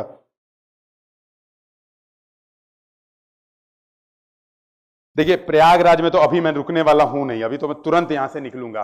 तो ये जिसकी भी रिक्वेस्ट है कि सर रुक के मिल के जाइएगा, क्योंकि अभी थोड़ा सा मुझे आज निकलना है, तो थोड़ा सा जल्दी है, मैं फिर आऊंगा। सर लोग से बोलिएगा दोबारा इनवाइट किया जाए, ठीक है सर। किसी को कोई डाउट? क्वेश्चन है सर प्रणाम सर। हाँ प्रणाम सर मैं ऑप्शनल लेना है, मुझे जियोग्राफी में भी सोच रहा हूँ सर ऑप्शनल लेने के लिए। हाँ। तो जैसे आप सर ऑप्शनल लेकर आपने चेंज कर लिया, तो क्या मतलब ऑप्शनल मेरे लिए जियोग्राफी सही होगा? देखिए मेरी बात सुनिए, मैंने वही कहा, ऑप्शनल गलत नहीं होता है, आप उसको सही कर पा रहे हैं कि नहीं, वो ज्यादा मैटर होता है। तो मैंने वही कहा, टॉपर्स कॉपी खोज लीजिए पहले। सुनिए, भावनाओं में बह के ज्योग्राफी मत लीजिएगा, ये सोच के एकदम मत लीजिएगा कि मुझे ज्योग्राफी बहुत अच्छा समझ में आ रही है, मेरा बहुत बढ़िया इंटरेस्ट है। ठीक है, ज्योग्राफी तब लीजिएगा जब टॉपर्स कॉपी मिल जाए, कंटेंट टू द पॉइंट मिल जाए, तब लीजिएगा। ठीक। तो सर इसमें कंटेंट उपलब्ध है मतलब अच्छे से? कंटेंट अवेलेबल है, लेकिन टॉपर्स कॉपी नहीं थी, हो सकता अभी हो गई। इस बार ज्योग्राफी में किसी एक बच्चे को 290 नंबर मिले हैं। ठीक है, इस बार एक बच्चे को 290 नंबर मिले हैं। Yes sir. तो कोशिश कीजिए उसकी कॉपी मिल जाए हिंदी मीडियम से। Yes sir. तो अगर मिल जाती है तो बिल्कुल लीजिए। ठीक है, आपको आइडिया लग जाए। Thank you sir. सर हाँ हाँ सर मेरा एक क्वेश्चन है कि जैसे हाँ। मेंस का क्वेश्चन होता है तो कई बार ऐसा होता है सर कि आवाज आ नहीं रही है तो थोड़ा। सर ऐसा होता है कि जो मेंस का क्वेश्चन होता है हम समझ जाते हैं कि क्वेश्चन क्या पूछना चाहता है और हम उत्तर भी देना जानते हैं, लेकिन सर क्योंकि तैयारी के दौरान हमारे पास शब्दों की इतनी अधिकता हो जाती है कि हम समझ नहीं पाते कि उसकी शुरुआत हम कैसे करें। उस क्वेश्चन का इतिहास लिखें या प्रेजेंट में जो है वो लिखें या मिला कर लिखें। तो सर उसका सिर्फ एक स्ट्रक्चर बता दीजिए कि हम उसका शुरुआत कैसे करें। उस क्वेश्चन को ऐसा तरीका होता है, ये और ये आपके पास सबसे बड़ा, आपके पास शब्द और वो चीजें आपके पास बाउंड। एक मिनट थोड़ा सा आप लोग शांत हो जाइए। तो मैं बहुत मतलब जरूरी है, ये भी मेरे हिसाब से बहुत बढ़िया क्वेश्चन है इनका भी। तो जैसे कई बार क्या होता है कि एग्जाम में असली समस्या मेंस में यही आती है कि आपके पास नॉलेज बहुत ज्यादा होता है और आपको कम शब्दों में लिखना होता है। तो उसका तरीका ये होता है कि आप टाइम लिमिट में खुद को डिवाइड कीजिए, न कि शब्दों न कि अर्थों में। इस बेसिस पे लिखेंगे ना आंसर, तो अपने आप शब्दों को काटना छांटना स्टार्ट कर देंगे और इस प्रोसेस में समय लगेगा। तो ये मत सोचिए कि पहले दिन ही मैं करूंगा तो बहुत बढ़िया लिख दूंगा। तो मैं बता रहा हूं, मान लीजिए अगर कोई क्वेश्चन पूछता है, 3 पार्ट्स हैं उसमें। मान लीजिए क्वेश्चन पूछ दिया कि जेम्स वेब टेलीस्कोप क्या है, इसने यह पुराने टेलीस्कोपों से किस प्रकार से अलग है। ठीक है, ये पूछ दिया, और यह इसका महत्व बताओ। मान लो ये 3 पार्ट पूछ दिया सीधा सीधा कि जेम्स वेब टेलीस्कोप क्या है, किस प्रकार अलग है, और ये पूछ दिया 250 शब्दों में। अब 250 का मतलब ये है सीधी बात कि आपको 11 मिनट में आंसर लिखना है। तो समय आपके पास अब 11 मिनट वो टिकिंग होना चाहिए, न कि शब्द न कि सारी चीजें।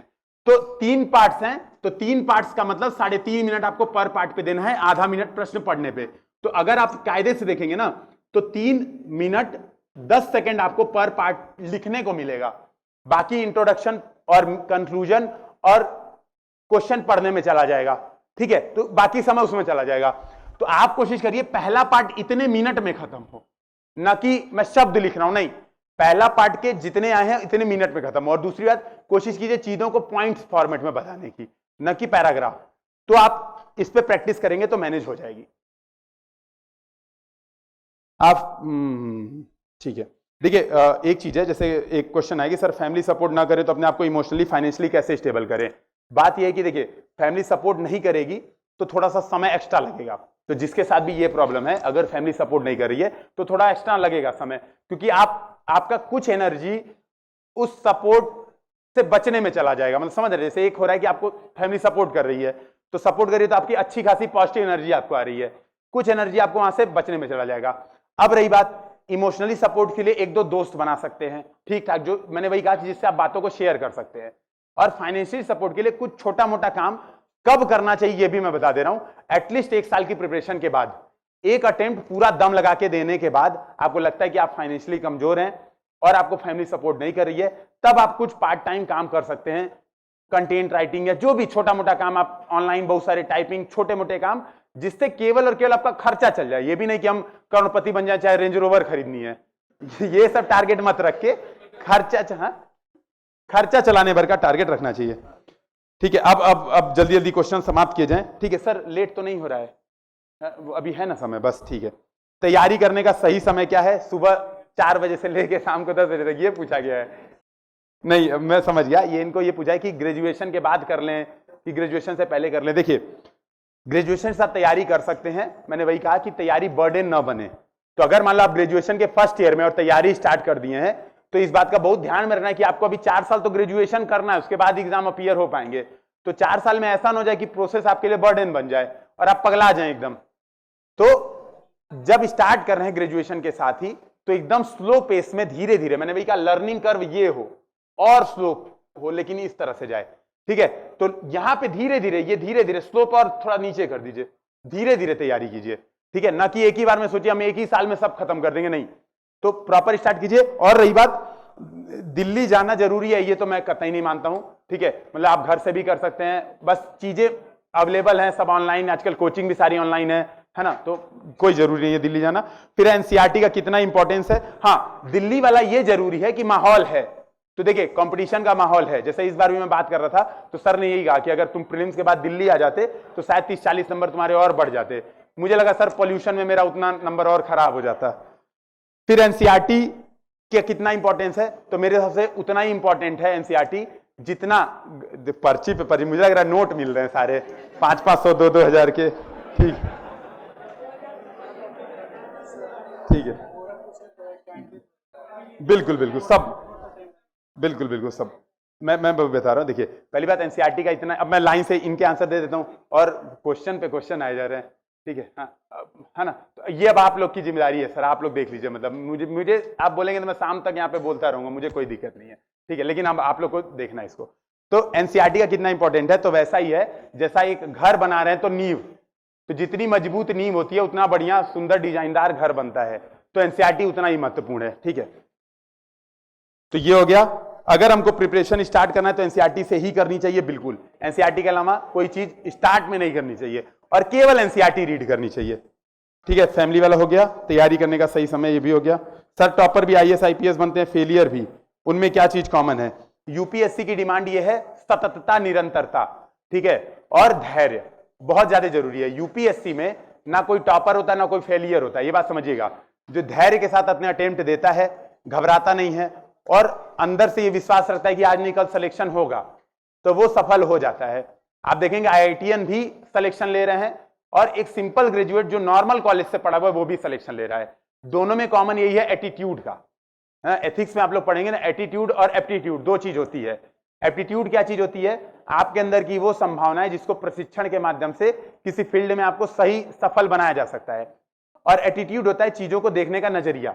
तो अगर आप सकारात्मक है चीजों को लेके, यार पढ़ाई है तो पढ़ाई के प्रति भी सकारात्मक है, ठीक है पढ़ लेंगे, चैलेंजेस आ रहे हैं, बहुत सारे चैलेंजेस आ रहे हैं कि फैमिली नहीं सपोर्ट कर रही है, इकोनॉमिकल कंडीशन खराब है, उन चैलेंजेस को सकारात्मक ले रहे हैं। यार ऐसे बहुत सारे लोग ऐसे हैं जिनकी कंडीशन मेरे से भी खराब है, ये बात समझिएगा।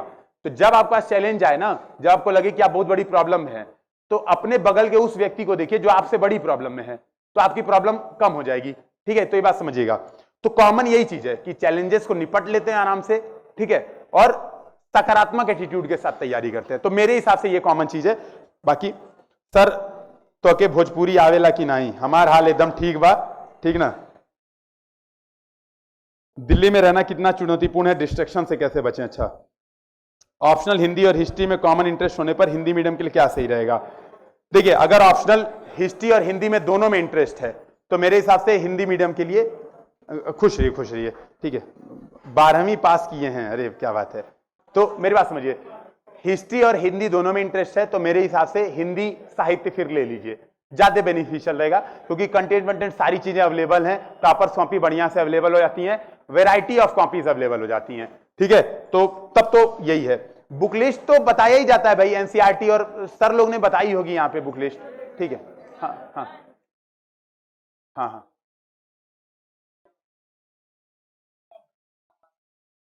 किसको फिक्स कर दिया, हमेशा कुछ चीज छूटती रहेगी। तो मेरी बात समझिए, ये चीज मैंने ये बात भी बताई है कि आपको तैयारी कितना, भाई मेंस में अगर आपके जीएस में कितने नंबर के होते हैं 1000 में अगर 40% मतलब 400 नंबर आ जा रहे हैं तो आप आईएएस बन सकते हैं प्रॉपर 400 नंबर पे। इस बात को समझिएगा। तो आप तैयारी 100% के लिए कीजिए ही मत, तैयारी कीजिए 60% 50% के लिए, आपको कॉन्फिडेंस आएगा और आपको ये डर नहीं लगेगा कि छूटेगा। देखिए सेलेक्ट होने के लिए सबसे ज्यादा जरूरी है कॉन्फिडेंस। थोड़ा तैयारी कम करेंगे ना, कॉन्फिडेंस रहेगा तो सिलेक्शन हो जाएगा, ज्यादा करके कॉन्फिडेंस नहीं रहेगा तो सिलेक्शन नहीं होगा। हाँ, मैंने वही बताया कि जैसे 12th पास अभी एक बच्चे और हैं, इन्होंने भी लिखा है कि सर 12वीं किया हूं, शुरुआत कैसे करनी चाहिए। एनसीईआरटी से स्टार्ट कीजिए और कोई चीज मत पढ़िए, और पहले ये देखिए कि अपने सोर्सेज को डिसाइड कर लीजिए कि मुझे 4 साल में ये सोर्सेज पढ़ने हैं, और उस बेसिस पे स्टार्ट टू एंड धीरे धीरे काम करिए, धीरे धीरे, ठीक है, तो काम बनेगा।